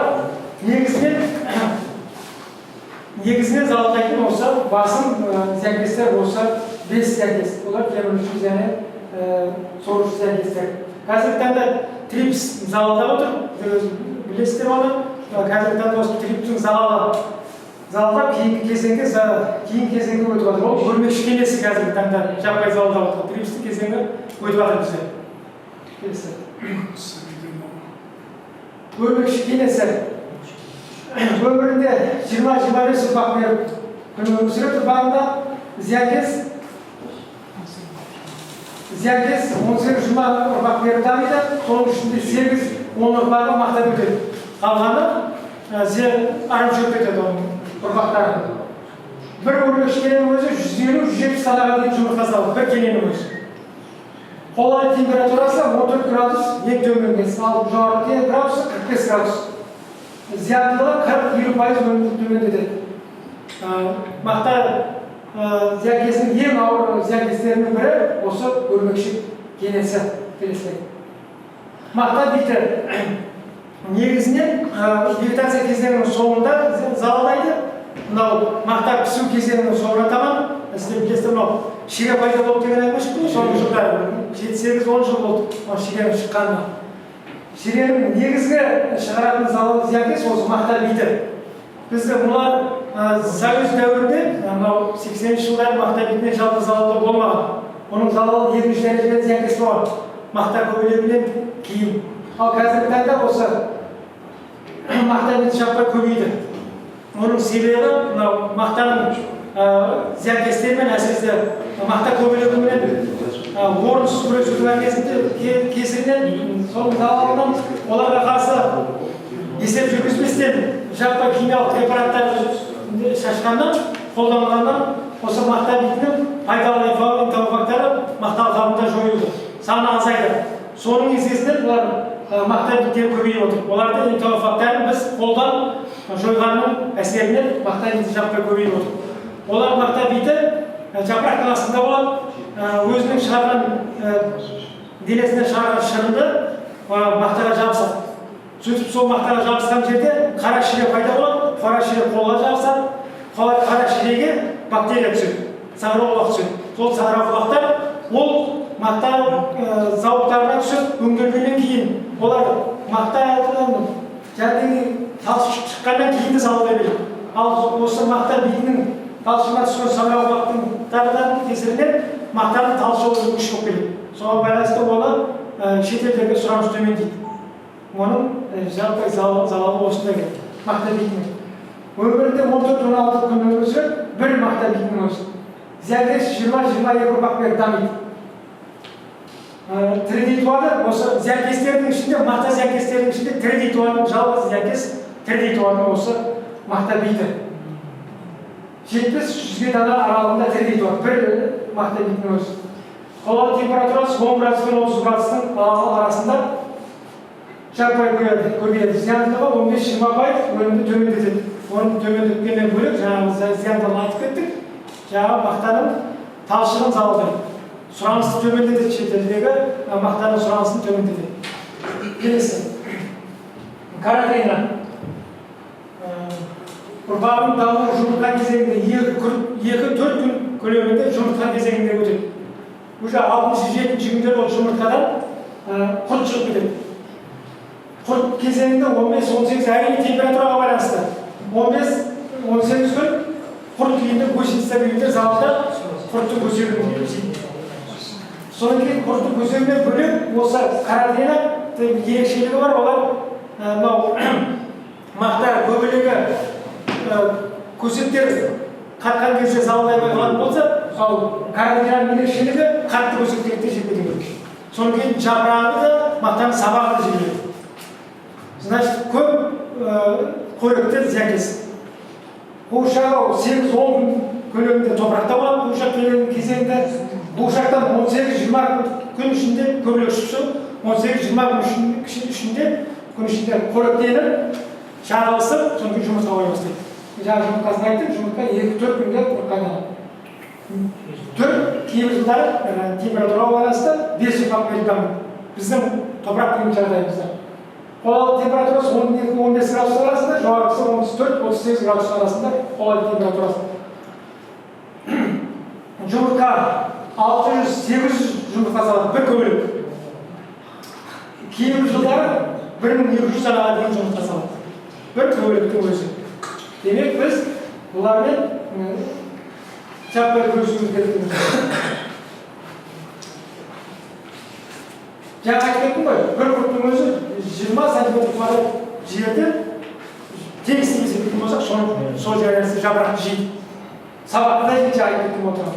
Зиянды 30-40% өрімді төмендейді. Екі жылдар бұдан жоғары болып келесіздер. 2017 жылын жабықпай жалғып кетті. Неше 5-6 рет эпигоотопия болды ғой бізде. Осы 98 жыл болды, 2004 жыл болды, 98 жыл болды, сол бірнеше жылдар қайталанып тұрады. Жаппай жалғып келесі. Мақта көбелегі. Жұмыртқасы жағындағы 4-6 күн өткізеді. Құрт кезеңінде 15-18 күн, қуыршақ кезеңінде 8-10 күн, көбелек кезеңінде 18-20 күн болады, және 4-5 ұрпақ беріп дамиды. Мақта көбелегінің кезеңінде және қарапайымда ұқсас мүмкінде 800 мыңға дейін жұмыртқа салады, 1500-ге дейін кейбір жылдар жұмыртқа салады. Бір құрттың өзі 15-20 шанақты көрсетті жағдайды. Бір құрттың өзі. Зияндылығы 50-60% төмендейді, кейбір жылдар 80-90%. Алдыңғы жылы көрдіңіздер. Жаппай салып кетті. Теруге мақтар алдырмады. Келесі. Осыны жаңа слайдерінде көріп тұрсақ, мына өтуге қайтып жайын кетесіңіз. 4-6 күнде жұмыртқа кезеңінде болады. Мына өтуге қайтып жайын кетесіңіз. Жұмыртқа кезеңінде мақта көбелегінің жұмыртқасы 4-6 күннен кейін гусеницаға айналады, құртқа айналады. Сөйтіп 15-18 күн жаңағы жоғарғы көрсеткен шанақпен, сандағы шанақпен көзетті жамалдайды. Содан кейін 8-10 күн гусеницадан топыраққа, қуыршаққа айналып топырақта болады. 8-10 күн арасында. Одан кейін қуыршақтан көбелек шығып, 18-20 күн бойы қоректеніп, гүлдің елерімен, шырынмен қоректеніп отырып, шағылысып, жұмыртқа тастайды. Осы бар бес цикл периоды, бір айналымы, бір ұрпақтың айналымы осынша күнді құраймыз бізде. Біздің топырақ климат жағдайында. Күрес әдістері ретінде жаппай белгілі аэротехникалық, биологиялық, химиялық күрес әдістері белгілі. Осы күнде болған күрес әдістері, аэротехникалық күрес әдістері ретінде терең жер жырту, сабалы қысқа сор шаю, тұқымды себудің қолайлы мерзімдері биыл керісінше тұқым себудің қолайлы мерзімдері бізде болмай тұр. Ауа райына байланысты біз кеш жетіп қалдық, соған байланысты қазір зиянкестердің жаппай көбеюі байқалып отыр. Бірінші кезеңдегі мақта көбелегінің бірінші кезеңдегі вегетациялық кезеңдегі бірінші мақтадағы бірінші ұрпағы, ал жалпы биыл кезеңдегі екінші ұрпағы қазір жаппай салынып отыр. Мақта көбелегінің жаңағы айтқан. Осы тұқым себудің қолайлы мерзімдеріне байланысты. Биыл бірінші кезеңі мақтадағы бірінші кезең жаппай салынып отыр. Вегетациялық мерзім қысқа сорттарды егу. Мысалы, олар қазір вегетациялық мерзімі қысқа сорттар дейтін болса, олар мынау отандық сорттарды айтатын болсақ, мысалы мақтаның 40-07 сорты. Ол вегетациялық мерзімдері қысқа, мысалы 40-11 әйтпесе Қытайдың Турциялық сорттарына қарағанда вегетациялық мерзімі қысқа, соған байланысты осы сорттарды жаңағы сортты егуге ұсынамыз. Биологиялық күрес ретінде білесіздер металлофактарды қойып трихограмма, брагма, оларды жиі тоқталамыз қазір. Биопрепараттар, пибидицид, битоксобацилин, және битокситурин. Бұлардың Дүнген ақкөбелектен отандық биопрепараттар бар. Бұлардың бәрі сағырау баптарда тұрады. Бұлардың бәрі оларға жеге тоқталамыз және. Осы препараттарды қолдануға ұсынамыз. Содан кейін экономикалық зияндылық шегінен өткеннен кейін мысалы өрмекші кенесінде 100 жапырақта, 100 өсімдікте, мақта көбелегінде және қарадегенде 100 өсімдікте 8-10 гусеницаменен жұмыртқа болған кезеңнен асқан кезде химиялық препараттарды қолдану ұсынамыз. Химиялық препараттарды қолданғанда да жаңағы пәлен жайтыледі, түген жайтыледі емес, тек мынау Қазақстан Республикасы аумағында қолдануға рұқсат етілген, зерттеуден өткен препараттарды қолдануға ұсынамыз. Олар Қазақстанда қазір барлық препараттарды шашуға тыйым салынған. Олар тіркеу сынағы ретінде 2 жылда басқа ғылыми зерттеу институтында болады. Бізге ол сыр, жасырын бізге. Одан кейін біздің институтта өндірістік зерттеу өткізіледі. Демек, бір препарат, шетелден келген препарат Қазақстанда ендіріліп, осы Қазақстанда қолдану үшін кемінде 3 жыл сынақтан өтеді. Ал 2 жыл өткен жайын бізге олса, бізге айтпайды, қалай институтта өткен. Ал 3 жылы бізде келіп өндірістік сынақтан өтеді. Ол дегеніміз, әр препаратқа 2 гектардан кем емес жер бөлінеді. Сол өзін қалай көрсетеді? Мақтаға кері әсері жоқ па?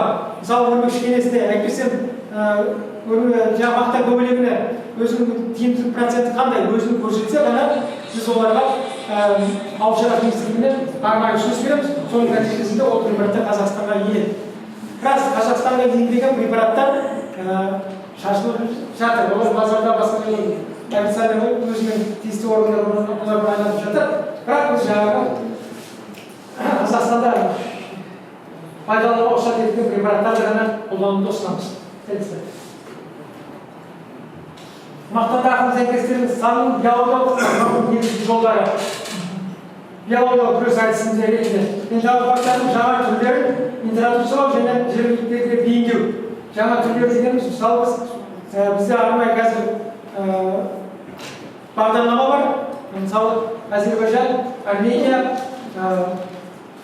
Қытай, көршілес Өзбекстан, жалпы 5 мемлекеттің өсімдік қорғауға қандай жұмыстар істеліп жатыр деген бізде сондай жоба бар.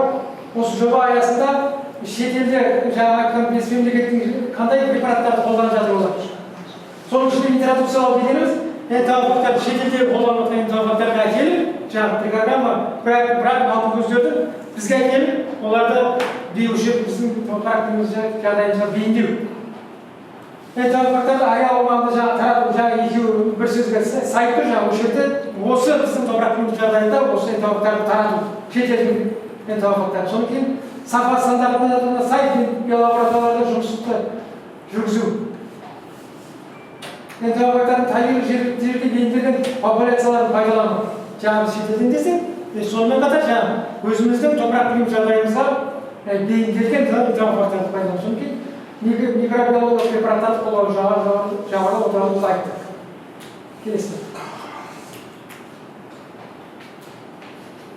Біздің ойымызша мақтаның зиянкестердің санының азайып отқанының негізгі себептері.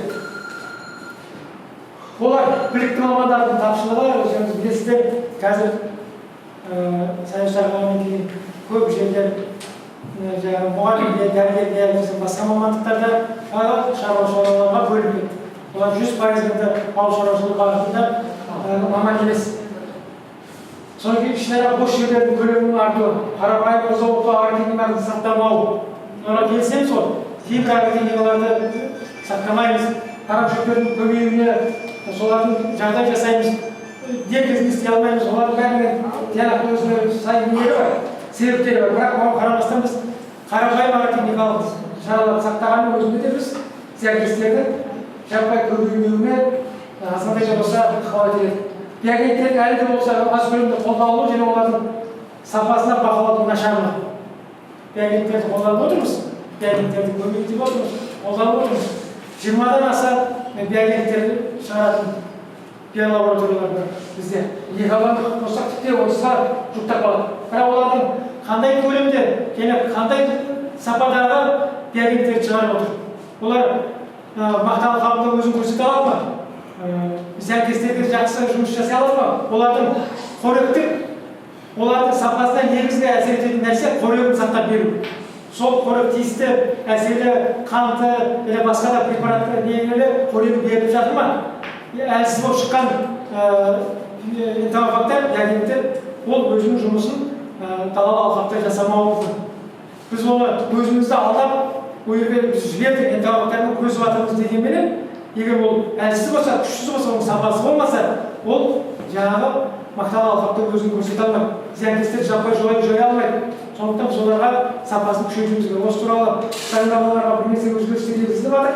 Біздің өзіміздің де осы ауданнан бөлімнің комиссия составының құрамында мен барып көріп жүрміз, бірақ оларды біз сендерді жауып тастаймыз, сендер талапқа сай емессіңдер, әйтпесе сендерді ашамыз деген біздің құқығымызға жатпайды. Біз тек қана ұсыныс бере аламыз, басқа біздің құзыретімізге басқа нәрселер жатпайды. Ол туралы жұмыстар азғантай болса да қазір жүргізіліп жатыр. Жаңағы сапаға байланысты. Биопрепараттардың мүлдем қолданылмауы, жаңағы метоксобацилин, немеticid дегендерді біз естулеріміз болса барысты. Жоқтарымыз басымыз оларды білмейсіздер. Соларды қолдануымыз керек. Солар табиғат қоршаған ортаға залалсыз, ал жаңағы зияндар емесіндегі өзінің айғақтары несі бар, кері әсері бар. Зиянкестерге қарсы инсектицидтерді қолдану тиімді мерзімдерін білмеу. Мысалы, жұмыртқа кезеңінде тұрған кезде біз не жазуымыз керек оларға? Әйтпесе энтологтардың ішіне не беруіміз керек? Соларды шаруалар толыққанды білмеудің кезінде біз жұмыртқа кезеңінде біз соларға күш шашпаймыз, ол жұмыртқа көзі көріп жатқан жоқ.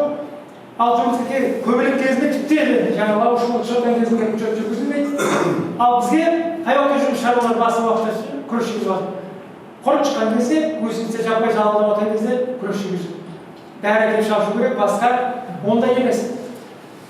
Тіптен келген кезде көктемден бастап, қыстан бастап күреш әдістері жүргізілу керек. Сол қыстан бастап. Егер ары кететін болсақ, одан бір жыл бұрынғы мақтаны қозаны жинағаннан кейін өртегі егер жаппай көбейткен жылдар болса, қоза бияның қалдықтарын алып өртеп, содан бастап кейін шараларын бастап жүргізілу керек. Одан кейін көктемде келе арық жағасындағы арамшөптердің бәрі жойылу керек. Арамшөп мақтаға бірден мақталы алқапта түспейді. Сол өріктегі зиянкестерден келіп шығады. Бірінші олар өрмекші кенесінде мақта көбелегі де бірінші кезеңде бірінші ұрпағы жұмыртқасын жаңағы арамшөптерге қояды. Сол өріктерді арамшөптерді жою керек. Ол жаңағы әрекетленген шаралар. Күрес әдістерін мерзімде жүргізілмеу туралы айтып отыр ғой, сол туралы айтып отыр. Одан кейінгі кезеңде жаңағы жұмыртқа кезеңінде трикограмманы жіберіп жұмыртқа кезеңінде егер ол экономикалық зиянның шегінен асса, жұмыртқаға ғана әсер ететін препараттар бар. Мысалы демилин. Біз демилинді пайдаланып жүрдік. Кезінде оны өкіметтен берілген тегін дәрі препарат ретінде қолданып жүрдік. Ал оны біз жұмыртқасына емес, өсімдіктер кезінде шашып қалған кезеңдерде ол жұмыс істемейді ғана. Дүние жүзінде ең қымбат препараттардың бірі демилин. Ал бізде шаруалардың үйінде, басқа жерде, бұрынғы жерлерде қайып өткендер бар шаруалай біледі. Демилинді сұрамайды да білмейді. Өйткені ол ядролық неге қымбат? Өйткені жаппай қыратын жұмыртқа кезеңінде біз олардан құтылатын болсақ, дер кезінде пайдаланып, мысалы демилинді. Өте тиімді болады. Ал бірақ біз оның дер кезін білмейміз. Ол көбелек кезінде, әйтпесе жұмыртқа кезінде емес әйтеуір. Өсімдік алған кезінде, әйтпесе жаңағы топырақта жатқан кезінде, сол кезде жаппай шашып пайдаланып қоямыз, одан кейін тиімден әсер етпейді. Сол жаңағы мерзім білмеуден айтып отырмын. Содан кейін уже жұмыртқадан бірінші жастағы өсімдіктер шығып жатыр ма? Ал ол кезде біз ендігі кезеңде атап айтатын болсақ, прополифит жұмыртқаға да әсер етеді. Бірінші жастағы өсімдіктер құртқа да әсер етеді. Амплига, әйтпесем караген осы препараттарды қолдануға болады. Осы кезеңдерді біз нақты білуіміз керек. Сонда ғана біз жақсы күрес аламыз. Бұл түрдегі инсектицидтерді бірінші рет пайдалану. Зиянкестерді препараттан кейін өсімдіктің пайдалы болуы. Біздің кезеңімізде емес, бізден үлкен кісілер айтады, осы біз өз басымыз оны көрмегенбіз. Сумиальфа бұрында әзірде бар, бұрында болған. Сумиальфа кезінде шашқан кезімізде құрттар жаппай қырылышы дейді. Якобы. Қазір сумиальфаны егізер доза көлемде пайдалансақ та біз мерзіммен жаппай қырмауы мүмкін. Неге? Өйткені жаңағы кезек инсектицидтердің препаратқа деген төзімділігінің жаппай артуынан олар жаппай қырылмайды. кейбір препараттарға. Өйткені ол сол препарат шартылар. Бірнеше жыл кезден бірнеше жыл шартылғаннан кейін тамақақтардың иммунитеті пайда болады. Сол препаратқа деген, сол әсер ететін затқа деген. Сол иммунитет оны жаппай қырмайды. Ал қазіргі теңде жаңағы айтып кеттім ғой, 4-5 препарат жұмыс істеп жатыр қазір, мақтаның зиянкестеріне қарсы. Уақыттар болады, ол 5-6 жылдан кейін ол препараттарға да мақта зиянкестері тоқтамауы мүмкін. Сол туралы айтып жатқаным бұл жерде. Жаңағы соңғысында егіс алқабындағы шекараларында бізде 3 гектар, 5 гектар басқа бір-бірімізбен қоңсымызбен шекараға келіп салмауға басқа жағдайларға байланысты кейбір жерлерде шекара алып тастағанбыз. Осылардың бәрі жаңағы зиянкестердің жаппай көбейетін, залалдайтын жері. Біз соларды құтылуымыз керек.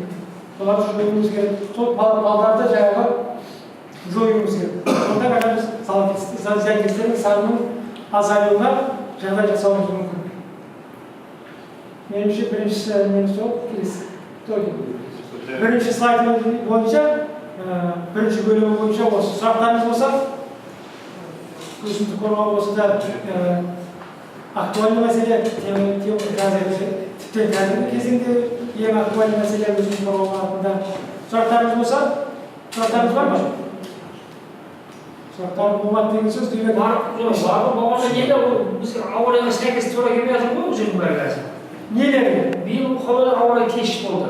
Мақтардың кеше майдың 12-сінен бастап ектіміз. Оған жеңу үшін апрельдің бастан не тастау керек жаңағы обработка. Трихограммадан бастайды, одан кейін обработка тастау керек. Соған еш тура келмеді ол өзі. Енді золотой глазка алып деген золотой глазка жоқ. Золотой глазка нелерде жоқ па қазір агенттікте? Жеткізілмейді ғой.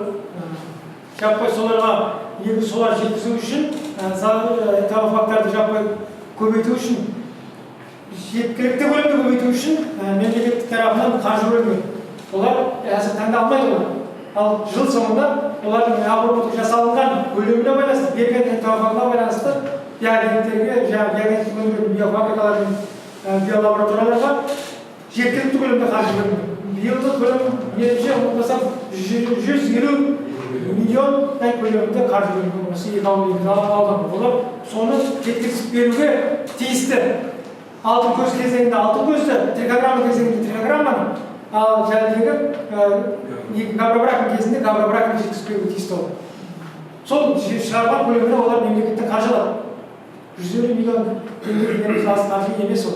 Сол ауыл шаруашылық министрлігінің шаруаларға беріп отқан қайтарымшылық басқасы көмегі осы. Тегін ба сонда? Тегін. Не онда бір шаң келмейді? Барып, өздеріңіздің паспорттарыңызды доғыр тұрып, барып, сол 5 гектарыңыз бен 10 гектарыңызды тиісті көлемде алып мақтар алған жерде ол? Мен мақтар алып сендерде мынада бар ғой, кім бар болса. Мен айттым ғой келіндерді, бала, қара бөсексін. Келіндерді де бар. Ауылдар күшіліктеріне хабарласып, әр биолаборатория ауылдар екеуден бар. Екеуден барып алыңыздар. Жоқ, мекен жайы қай жерде? Мен бәрін жүзімін білмеймін. Ауылдар күшіліктеріміз әкімшілігіне хабарласыңыздар, солардың бар ауылдар күшіліктер біреуден екеуден бар, кемінде біреу.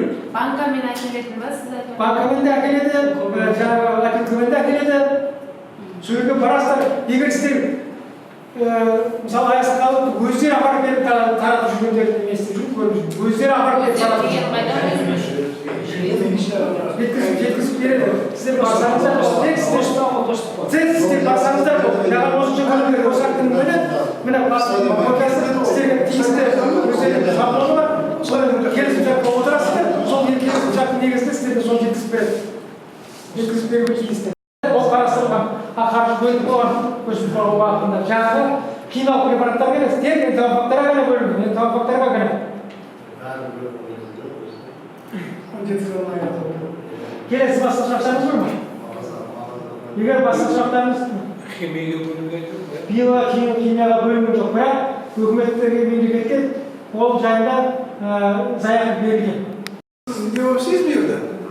Бұл жерде ғылыми хатшы болып істеймін. Ғылыми хатшы болса, мысалы сізге өте тамаша мәлімда, именно мына сіздің биолабораторияңыздан бір тиын пайда жоғын білесіздер. 100% білесіз, тоқтаңыз, сөз қойдым. 100% білесіздер, шаруа. химикатпен өтіріп жатқан оны да білесіз. Мысалы үшін мен 4 гектарға былтыр 420 мың дәрі септім, шүкір Аллаға алдым. Ал мынау беріп жатқан биолаборатория береді 1 гектарға мысалы 12 грамм болу керек. 12 грамм бізге ешқашан бермейді, бере алмайды. Ол шығаратын 2 кило шығармай ма, біздің пәленбай 1 гектарға жеткіземейді. Неге сіздер сол мысалы біздің шаруаны біз заявка бере аламыз, бірақ сіздер соны көресіз, бізге химияға өтсек болады ма? Химияға трихограмма. А біреуде трихограмма сепкенше, анау сасы дәрі сепсек, мына зиянкестің 60% кетеді. 100% кетпей қойсын. Екінші кезеңінде тағып сепсек, көбіректе келмейді. Міне біздің қазір Мақтаарал ауданының бәрін жүргеніміз, Слоян совхозында мысалы, былтыр 99% адамдар сеп, почти 100%. Құрт келмейді. Міне қазір рияда химикат беру керек. Біреуін қалтасы көтеріп, біреуін қалтасы көтеріп. Былтыр өзіңіз білесіз. 20 мыңдықке 45 мың болып кетті, 45 мыңдықке 90 мың болып кетті. Данный время бүгінгі таңда. Бүгінгі таңда уже себу керек. Биологиядан жіберіп жатырмыз, одан пайда жоқ. Ол сіздер мысалы Майбатла Уметаевтар иммунный болсында біледі ма, сіздер айтсаңыздар болды, шаруаға бүгін үшін химия. Бөлінеді ма, самбо біледі мысалы, самбо неге? Самбо сасында көбіректі қондырмауға. Бізге не обязательно японский киімді, минзір, мынандай болғанда. Әуел бастан мысалы сол жаңағы самбоны сепсек, қандай керемет дәрілер самбо? айтып болдым шығар. Жаңағы сіз химиялық препараттарды қолдану дегеніміз, ол бірден химиялық препаратты қолдану болмайды. Ол экономикалық зияндылық шегінен өткеннен кейін ғана барып қолдану керек. Оған дейін агротехникалық, әйтпесе жаңағы биогенеттерді қолдану керек. Ол осы күнге дейін есептелген нәрсе. Егер химиялық препаратты бірден шашатын болсаңыз, ол химиялық препаратты қолданылған шығыныңыз сіз анердегі жойған, сіз көзін жойған зиянкестермен салыстырған кезде сізге шығын деп қалуы мүмкін. Ол өзінің есептелген зияндылық дәрежесі бар, әр зиянкеске байланысты. Мысалы, мақта көбелегінде 100 өсімдікте 10 құрттан асқаннан кейін барып химиялық препаратты қолдану керек. Егер 5 жөнді болса, оған шашудың керек жоқ химиялық препаратты. Химиялық препаратты 40 мың теңгеге алып шашсаңыз, ана жердегі жойған зиянкесіңіздің саны сіздің қалтаңыздан шығарған ақшаңызға сай келмей қалуы мүмкін. Соған байланысты мүмкін емес, ол точно сондай болады. Нүкте бола солай болады. Сол бәрі есептелінген осы күнге дейін. Ол тек Қазақстанда емес, мақта егетін барлық дүниежүзілік барлық шаруалар қолданады. Осы схеманы. Мақталы мысалы өрнек шегенесінде 100 жапырақта қанша болу керек? 50-ден асса демек қолдану керек химиялық препарат. Оған дейін қолдану болмайды. Және самбо басқа препараттарды алып оны есептемей шаша беруге болмайды. Ол жаңағы айтты ғой экономикалық зиянды. Тем более оның ішіндегі пайдалы зиянкестердің бәрі кіріп кетеді және. Егер экономикалық зияндылық шегіне өткеннен кейін ғана барып пайдалануымыз керек. Содан кейін жаңағы биогенеттер туралы жаппай бір ғана көзқараста болуға болмайды. Қазіргі таңда тек қана биогенеттерді қолданып ұстап жүрген шаруалар бар. Тек қана соны пайдаланып болды. Ал химиялық препараттарды қолданылмайды. Биогенеттерді қолданылады, тек сондай шаруалар бар. Және олар бөліп алып келе жатыр. Тиісті кезінде мерзіммен жіберілген кезде денсаулықтар жұмыс істейді.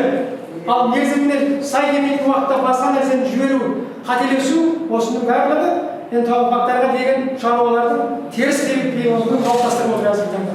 Жаңағы бақылауды күшейтуіміз керек деп отырғаным бар ғой, сол жаңағы зиянды шаруалардың көзқарасын турлау үшін, реттеу үшін жасалып жатқан бірінші қадамдар жасалып жатыр ғой. Бұдан кейін денсаулықтардың шығарып отқан биогенеттерді шығарып отқан биолаборатория фабрикалардың тексеру күшейеді бұдан кейін. Олардың бәріне қазіргі таңда сіздің сұрағыңыз бойынша олардың шығарып отырған биогенеттердің сапасы қаншалық дәрежеде, оны көзбен көріп, мынау тіреген, мынау өлген деп анықтау мүмкін емес. Мен маман болсам, мен анықтаймын. Оның арнайы приборлары бар. Арнайы приборға 50 миллионнан көп қаражат бөлінуі керек. Ол біз мисалға береміз, ертеміз, олар құдағалыздар бөлінеді. Сол приборлы алып келгеннен кейін біз олардың шығарып отқан денсаулықтардың ұрғашысымен еркегінің санын, сәйкестігін, өлісі мен тірісінің санын, солардың бәрін сәйкестігін бәрін санап шығарып береміз. Содан кейін олар сертификат алады. Содан кейін барып олар соларды көбейтуге ғана рұқсат алады. Қазіргі таңда біз ол бейурлар жоқ бізде. Сенің оны сағың мынандай екен, сен мынандай екенсің деп соларды шектеуге талап қоя алмаймыз олар. Көзбен көріп анықтай алмайсыз олар. Біз қазір сонымен жұмыс жүргізіп жатырмыз. Ол приборлар келеді, сол приборлар келгеннен кейін оларға жаппай жаңағы талапты қоямыз. Сол талапты орындаған реагенттер шығаратын биофабрикалар жұмыс істейді, оны орындамағанда жұмыс істейді. Болды. Жаңа сіздің сұрағыңызға жауап осы. Сұрақтарыңыз бар ма?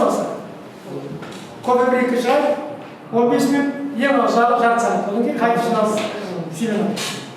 Кофе брейк. Жүріңіз. Жаңа бұдан алдыңғы лекцияларымыз зиянкестердің негізгі кеміруші және соғушы зиянкестері туралы айттық, содан кейін қысқаша күрес әдістері. Енді зиянкестермен күрес әдістерін более подробно, более терең болғанда сол туралы әңгіме қозғаймыз екінші бөлімде. Келесі. Зиянкестер туралы азғанда жаңа бірінші бөлімде айттық қой біз. Ең бірінші кезекте күздік көбелек.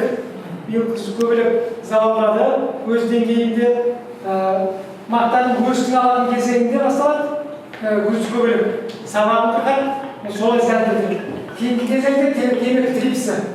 Жаңа айтып кеттім, темекі трипсі қазір жалалдап өзінің кезеңін бітіп жатыр темекі трипсі. Шарықтау кезеңіне кіріп жатқан кезде. Одан кейін кезеңде үлкен мақталы алқаптарда қазір бар. Ал негізгі кезеңі мынау көшектеумен пісіп жету кезеңіне дейін созылады мақтаның залалдың мезгілдері. Одан кейін кезеңде өрмекші кенесі. Жаппай бес алып жапырақ кезеңінен басталды өрмекші кене. Вегетация кезеңінің соңына дейін жалғаса береді. Содан кейін кезекте мақта көбелегі шарықтау кезеңінде бірінші айтып кеттім, бірінші ұрпағы мақтадағы бірінші ұрпағы, жалпы вегетация кезеңіндегі екінші ұрпағы қазір мақтаны залалдап жатыр. Шарықтау кезеңінен бастап. Вегетация соның пісіп жетілу мерзіміне дейін созылады. Кейін кезеңде каротина мақта көбелегінен кейін шығады. Жаңа айтып кеттім ерекшелігін мақта көбелегінің гусеницасы ала алмаған өсектерді залалдап кетеді. Мақта көбелегі каротинаның гүлдеу кезеңінен бастап вегетация соңына дейін залалдайды. Басым зиянкестердің залалдау мерзімдері мақта ғалымдағы осындай. Келесі. Күздік көбелек таблицасына айналып. Күздік көбелек, жаңа айтып кеттім, тек қана мақтада емес, басқа да жүзге жуық өсімдіктерді залалдайды. Оның ішінде мақтада бар. Қазір көріп отырсыздар, күздік көбелектің көбелегі жұлдыз құрты, топырақта болады. Кейбір кездердің жаңа байқасаңыздар, мақта өзінен өзі құлайды. Шыққан кезінде, өсім кезінде құлайды, мынау демек мақтаның өсімін қарғап залал кетеді. Мынау күздік көбелектің қуғышағы. Осы да топырақта қыстап шығады. Жұлдыз құрт 5 жас жасайды. 1 жастан 5 жасқа дейін жасайды. Содан бөлек сіздер биыл жаппай залалдаған жоқ. Былтырғы жылы мынау пролушник деген болды, пролушник. Сымғырт дейді қазақшасы. Пролушник сымғырт болды. Өте қатты. Сол қатты сымғырттың өзі сол сымғырт кезеңінде 5 жыл өмір сүреді. Сымғырт кезеңінде сымғырттан жұмыртқаға, одан көбелекке ұқсап бөлінеді. Сымғырт кезеңінде 5 жыл өмір сүреді. 5 жасқа бөлінеді. Кішкентай болады, одан 2 сантиметр, 3 сантиметр, осылай 5 жас өмір сүреді. Сымғырт кезеңінде. Былтыр мына әсіресе мақтаменен қауынның жер асты суы жақын жерлерде, сай жерлерде жаппай залалдап кетті. Оған агрохимиялық әдістен бөліп жаңағы ең соңында біз былтыр химиялық күрес әдістерін жасадық. Мақтаны да, қауынды да оның шыққан-шықпағанына қарамастан тұқымды дәрілеуі керек. Қауынды да, мақтаны да. Оның жаңағы сіңген емделген препараттар бар. Ол мынау труисер, пончо, осы препараттар жаңағы сыңғыртты жоғалтпайды. соны өзінің тиісті дәрежесінің көлемінде дәрілеу керек. Сонда ғана біз жаңағы проушикті ұтамыз. Біз қазір күз көреміз, проушик туралы айтпаймын. Келесі. Күзгі көмекті айтып тұрғанымыз ғой, қыста 5-15 сантиметр топырақта қабатында болады. Ұрпақтың саны 3-4 ұрпақ беріп тұрады. 300-ден 1000-ға дейін бір көмектің өзі жұмыртқа салады. Жаңағы қолайлы температурасы 12-38 арасында. Декадада орташа температурасы 15-18 градустың арасында болған кезде жұмыртқа сала бастайды. Көмелекке өту 50 градустан жаппай тиімді температураның қосындысы. Дернәсілге өту 300 градус жинаған кезде, қуыршаққа өту 200 градус, және бір ұрпақтың дамуына жалпы 550 градус қолайлы температура керек. Соны жинаған кезде, несіне тиімді температура жинаған кезде ұрпақтан ұрпаққа өтеді. Экономикалық зиянның шегі, мен қайта-қайта айтып жатырмын, жаңағы зиянкеске айтылды, экономикалық зиянның шегі 100 өсімдікте 8-10 жұмыртқа және жұлдыз құрт болған кезде. Мақта көбелек айтып қазір. Келесі. Зиянкестер жаңағы айттым, мақта тақым зиянкестерін биологиялық қорғау үшін ісінде энтомофагтардың биопрепараттарды қолдану. Энтомофагтарға жаңағы тригограмма, габрабрагон, злакогалатын көз болса, биопрепараттардан 3 битоксабацилин, рибодицин, ақкөбелек бар отандық, осы препараттарды қолдану керек. Күрес әдістерінде. Тригограмма жалпы табиғатта 13-14 ұрпақ беріп дамиды. Бір ұрпағының дамуы 30 градуста 8 күнге құрайды. Ұрғашысының өнімділігі 25-50 дана тұқым салады. Тригограмманың жаңағы суретте көріп отырсыздар ғой.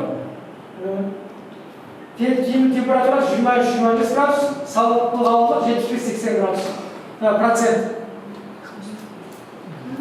Жаңағы орташа 6 килограмм цитотравы тұқымнан 3,5 килограмм тригограмма алынады. Еміруші зиянкестерге қарсы, жұмыртқасына қарсы қолданылады. Энтомофаг. Енді бракон. Бір тәулікте бір бракон көбесі 3-4 жастағы 100-150 оқытты шағыз алды. Бір браконның өзі көрдіңіздер, пайдасының өзі қандай пайдалы. Оларды саны есебі 1-20, 1-10 және 1-5 арақатынасы есебінде 3 рет жіберу. Әр 4-5 күн сайын. Гусеницаға қарсы, жұмыртқаға қарсы емес, басқаға қарсы емес, гусеницаға, құртына қарсы. Жаңағы 1-20, 1-10 дегеніміз зиянкеспенен пайдалы энтомофагтардың арақатынасы бұл. Жаңағы қоректер туралы. Таза балмен қоректенген бракон 250-300-ге дейін тұқым салып қоюы мүмкін. Таза балмен қоректенген кезде, жағдай болған кезде, қоректің ортасы болған кезде. Бір мақта көбелегінің жұлдыз қарында 30-40-қа дейін бракон дернәсілі дамуы мүмкін. Қазір шығып отыр ғой, бракон дернәсілі бір құртта. Мына сурет неше жыл бұрын біздің лабораторияда свет байға тұрсызбайсыздар? Айсараң алып келеміз. Сол бракондар денесінен неше бракон шығарған жұлдыз құрт. Ылғалдығы 65-80% көлемінде бракон табиғатта жағдайында 8-9 ұрпақ беріп дамиды. Келесі слайд. Алтын көз. Кіші жастағы жұлдыз құрттармен сонымен қатар шорыш зиянкестерге де қолданылады. Алтын көз табиғатта 3-5 ұрпақ беріп дамиды. Қолайлы температурасы 25-30 градус, салыстырмалы ылғалдылық 60-65%. Демек, жабайы болса зиянкестердің қарағанда пайдалы энтомофагтардың қолайлы температурасы азғантай ғана төмендеу. Демек, бұларға оптимальный температура болу үшін үлкен ыстықтың қаламайды. Мынау таңертең кешке жіберу керек деген сияқты әңгімелер осы жерден шығып жүр. Алтын көз орташа 400-600 дана тұқым қояды. Тұқым салмағы қою көлемінде жоғары. 1000 өсімдікте 100 өсімдікте 10-12 данадан асқанда алтын көз 1-30 қара қатынасында болуы тиіс, жіберуі тиіс. Осында тиімділігін көрсетеді. Дернәсілі мынау жұмыртқаны жойып жүрген дернәсілі алтын көз. Мына сіздер мақтау алғандарды көріп жүрсің ғой, мынандай тұқым қойып жүрген. Алтын көздің өзін жаппа көбейді көріп жүрсіздер. Осы трактормен басқа нәрсемен жүрсеңіздер, соларға сеялкаларға айтып, сеялка болса жаңағы селитра беретін органдар бар, культиватор. Соларға жабылса көзі көп болады ма имағасын осы жерде? Көзі шығыңқы болады имағасын. Міне жұмыртқасы жаңағы төртеуін де сөйлепті. Дер мәселе имағас жұмыртқасы және тұқымы. Келесі. Бүгін жаңағы биолабораториядағы биогентердің сапасына айтып отырмыз ғой, сапа туралы, сапа көрсеткіштері. Шаруалардың биогентерге деген көзқарасын жақсарту үшін олардың сапасы тиісті деңгейде болу керек. Сонда ғана шаруалар жұмыс істейді, талаптар жаңағы сәйкестерге қарсы. Сонда ғана шаруалардың көзқарасы талаптары оңалады. Сонда ғана қоршаған ортаның жағдайы жақсарады. Сонда ғана химиялық препараттарды қолдану төмендейді. Олар нелер? Трихограмманы үшін сапа көрсеткіштері, цитотрофты көбейтілген неде белгілері көрсеткіштері. 1 грамдағы трихограмманың қуыршақтарының саны 70 арада кем болмауы керек. Қуыршақтың өміршеңдігі 85%-тен кем болмауы керек. Ал алалықтар мен аталықтардың үлес салмағы 1,5-1.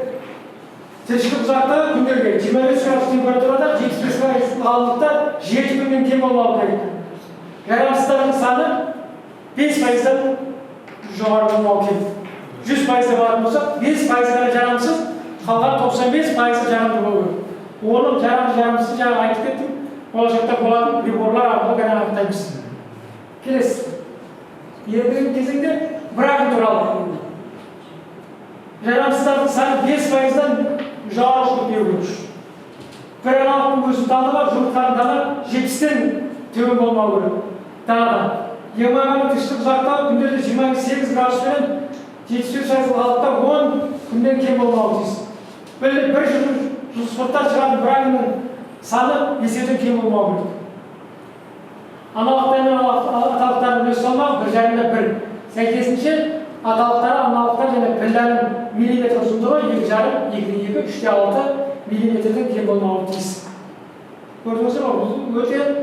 Өте кішкентай, талабы өте жоғары. Келесі. Цитотрофты көбейтілген алтын көздің қойылатын талаптар. Зақымдалғандардың саны, залдан қалды ма зақымдалған? 3%-дан болады, 3%-дан жоғары болып кетуі тиіс. Пілләнің салмағы миллиграмм, 5 миллиграммнан кем болмауы тиіс.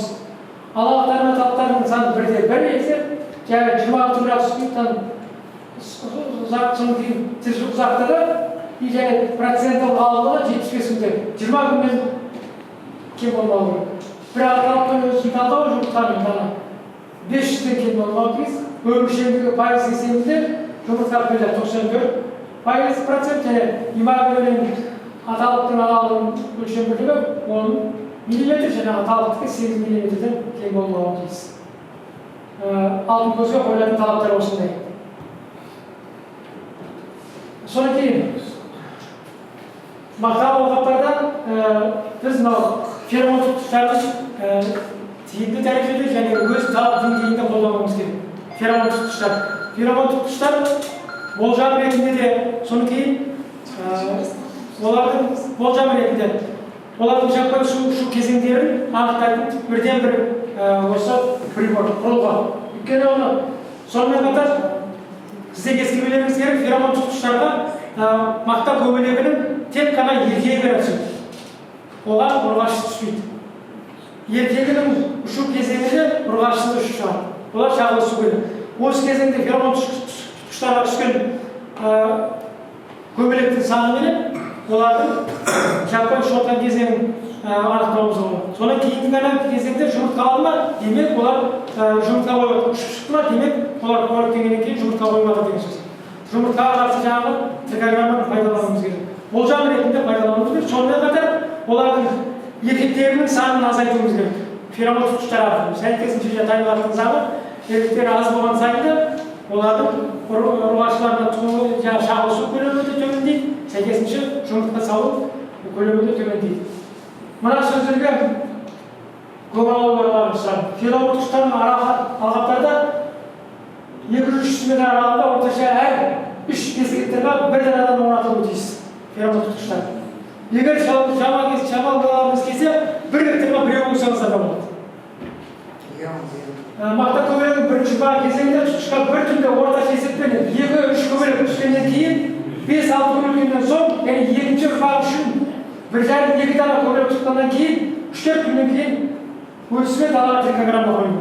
Жаңа айтып кеттік, 20 күн үшіп жүріп 5-6 күн өткеннен кейін, түскеннен кейін, яғни ферма тұтқыштарында 2-3 көбелек түсті ме, демек олардан кейін 5-6 күн өткеннен кейін біз далаға трикограмма жүргіземіз. Значит, олар шағылысып, жұмыртқалай бастайды деген сөз. Демек алқапта трикограмманы жіберуіміз керек. Алқапқа жұмыртқа бар деген сөз ол жерде. Бір ферма тұтқышlarына зиянкештердің бірінші ұрпағында және екінші ұрпағында бір түнде орта есеппенен 15-20 осындай болмас деді, ловушкаға 15-20 не түскен, көбелек түскен. Ондайлар экономикалық зияндық шегінен түскеннен артқан кезде болады.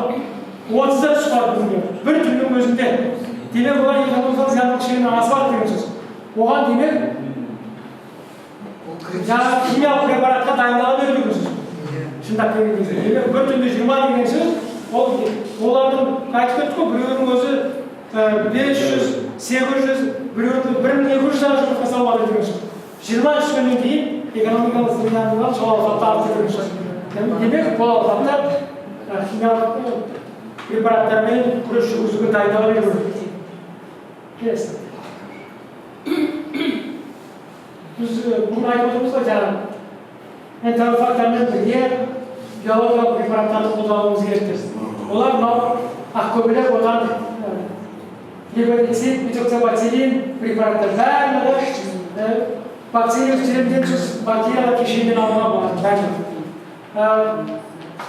Зиянкеске мақта көбелегіне зияндылығы бар, гусеницасына қарсы, денесіне қарсы, құртына қарсы, құртқа қарсы. Ал қоршаған ортаға зияндылығы төмен. Жоқ. Сондықтан осы препараттарды қолдануымыз керек. Бұл препараттар кезінде болған Союздың кезінде, бірақ кейбір мәселелерге байланысты сенімсіздік артпаған бұл препараттар. Жаңағы химиялық бір кемшілігі бар. Химиялық препараттар құсап 100% алатын химиялық препарат жоқ қой. 70% алар, 60% алар, бірақ 100% кіріп кететін химиялық препарат шыққан жоқ қой зиянкестерді. Бұлар оларды төмендеу. Мысалы 40% болуы мүмкін зиянның пайдалы неге деген зиянкеске деген пайдасы 40% болуы мүмкін, 45% болуы мүмкін. Артықшылығы қоршаған ортаға зиянды жоқ. Сондықтан біз осы препараттарды қолдануды ұсынамыз. Бұл препараттар сатуда бар. Осы фирмалар қазір осы алып келіп жүр. Осы препараттарды. Содан кейін. Ендігі кезекте жаңағы энтерофакторды қолдану, сатылым жегелеп жатыр ғой. Кейін кезінде жаңағы биопрепараттарды қолдану, гепатит, ақкөбелектер. Ал оларды қолданып біз экономикалық зияндық шегінен артып қалатын кезінде химиялық препараттарды қолданып ұсынамыз. Ол химиялық препараттар жаңағы айтып кеттім, Қазақстан Республикасында қолдануға рұқсат етілген зерттеуден препараттар. Сізде барлық препараттар тұр. Көрмекші, бейнесіне қарсы да, демелер айтып кеткен ғой, демелер тұр. Осы көлемде, көрсетілген зиянкестерге қарсы көрсетілген мерзімде қолдануы тиіс бұл препараттар. Бізде көріп жүрсіздер, бетімектер көрмекші бейнесіне қарсы, мынау сағанда бар,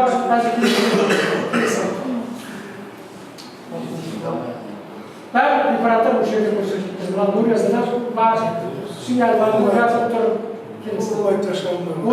Осы препараттарды қолданамыз. Мына препараттардың ішінде қазіргі препараттар жаңағы африкатикалық мақтаға қарсы тіркелмеген.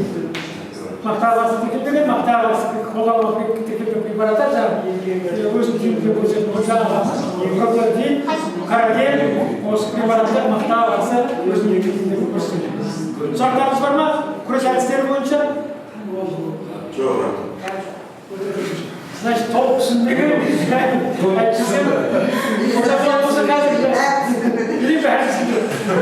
егер қарсы болмасаңыз қазір неге мақтау алғанға барайық, көлік береді, сұрақтарыңыз болса айтыңыздар, содан кейін тамаққа барайық, осы жерге келіп, кейін қайтып келіп, сертификат алыңыздар, бар осы. Осы жерге келіп, сертификат алуыңыз керек осы. Оған дейін жазып дайындап қояды.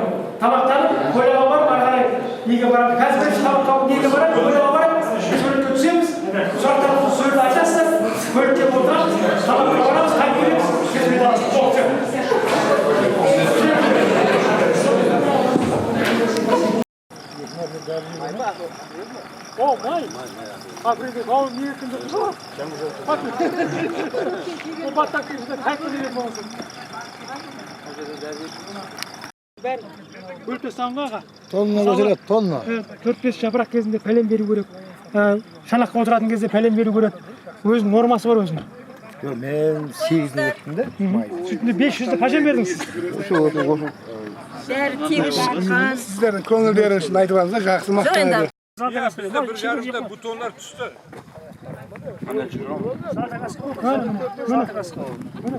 Жаңағы оны осы латакласканы көруге келдік қой біз. Iya. Басқаға көзі. Мен специально гүлді көрдім ба, гүлдің ішінде ана не жатыр, шыбын жатыр, ана тұқым жоқ болса жотпайды ғой. Ой, зор нәрсе ғой сол. Табиғи. Бара алмайсыз оны. Біздің ауылда қазір барсаң ол бізді явно жеп отыр. Қай жылдың число? 11. Майдың ба? Біздің майдың 11-іне түстен кейін. Жеген істелмеген ғой. Жегені істелінген жоқ. Endi istemeydi o.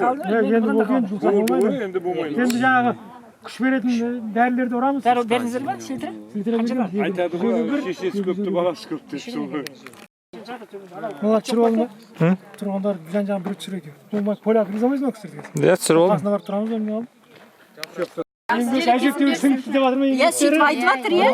Қарағазым Ішінде шөп жоқ деп жатыр, шөп. Конечно, қарағазым болады. Аға Оны кім қарайды оны, біз қараймыз. Өзіміз жиямыз. Иә, бәрі нормамен берілген екен. Ақшасын аласыз. Мақта жақсы. Жігіттер бәрін ескереді. Өте тамаша. Жақсы. Салтан кәсіпкерлер палатасында ауыл шаруашылығы бөлімінде бірінші санаттағы сарапшысы бөлімшесі. Осы семинарды ұйымдастырып жатқан ауыл шаруашылығы министрімен атамекенге бірлесіп істеп жатыр. Енді бұл семинардан өздеріңізге керек жерлерін алған шығарсыздар деп ойлаймын. Осы шаруаларында пайдаланып дамытуға керектер. Біз осы семинар тыңдаған жерде табыс етеміз. Арипова Айсафар.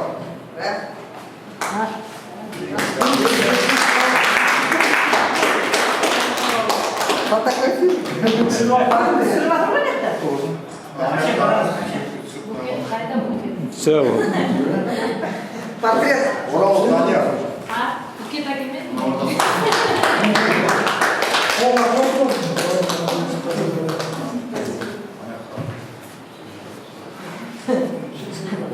Назар жұмысымен.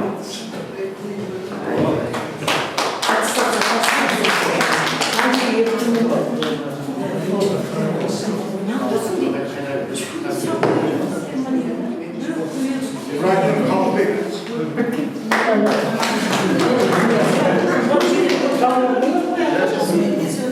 İbrahim Arıcan.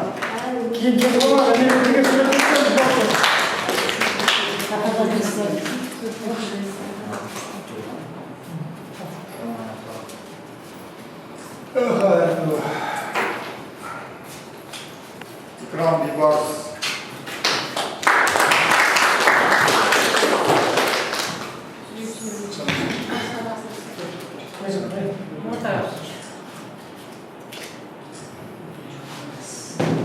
Hamuratova Salima.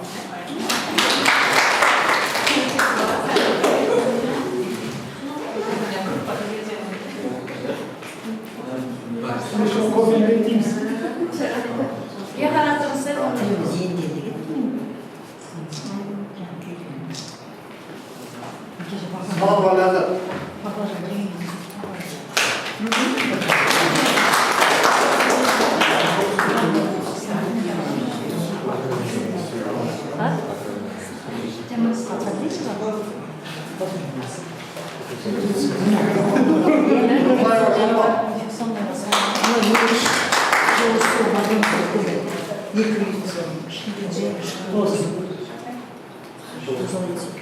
Böyle koşuyor. Kalbek. Kalbek. O binasının hareket.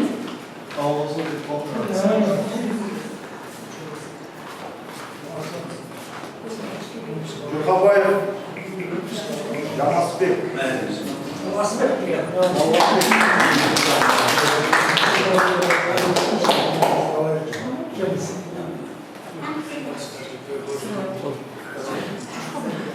Müslüman Bahman geldi. Olacak sohbet var ya, arkadaşlar.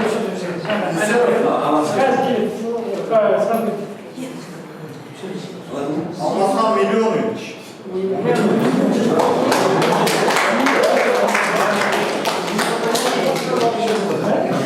Sen şu bana bak. Kimin adresi ne? Ne?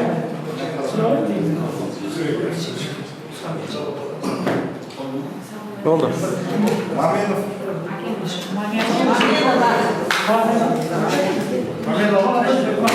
Tercüme yapar mısınız?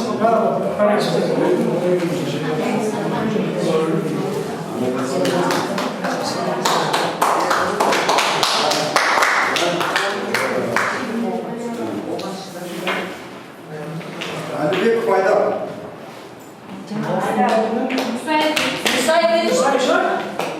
Niye ayırın atlayın?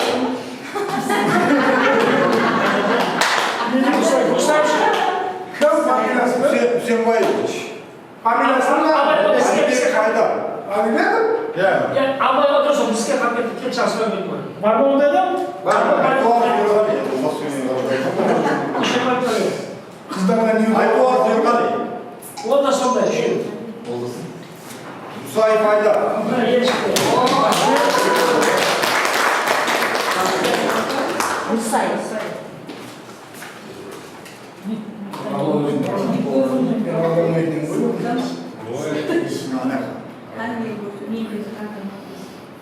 O bir de olmalı.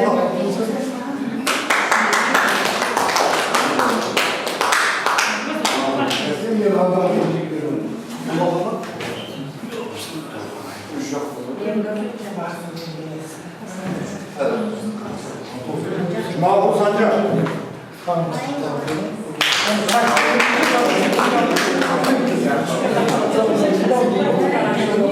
Akil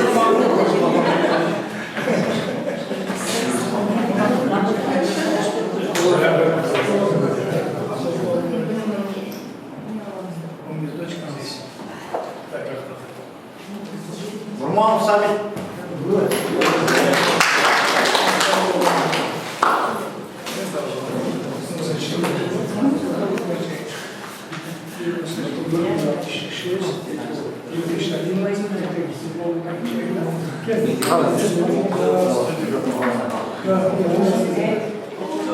Şirvay Sirvay.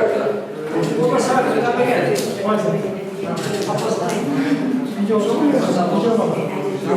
Saya var.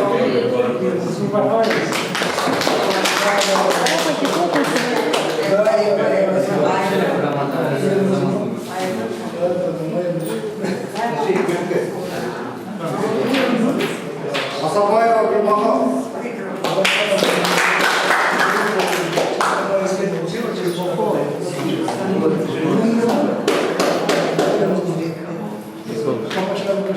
Muhammed Vasıf Muhtarım.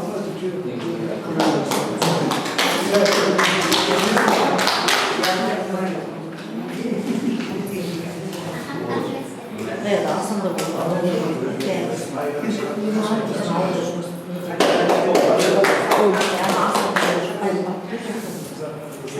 Amin o Betty Frank.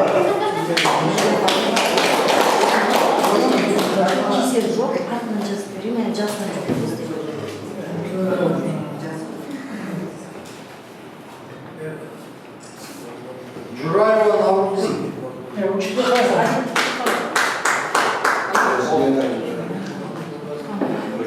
Davranova.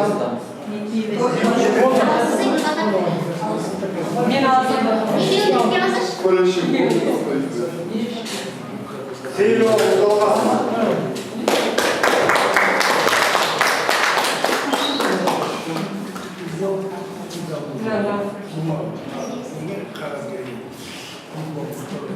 Ceylo Bayvan Rama.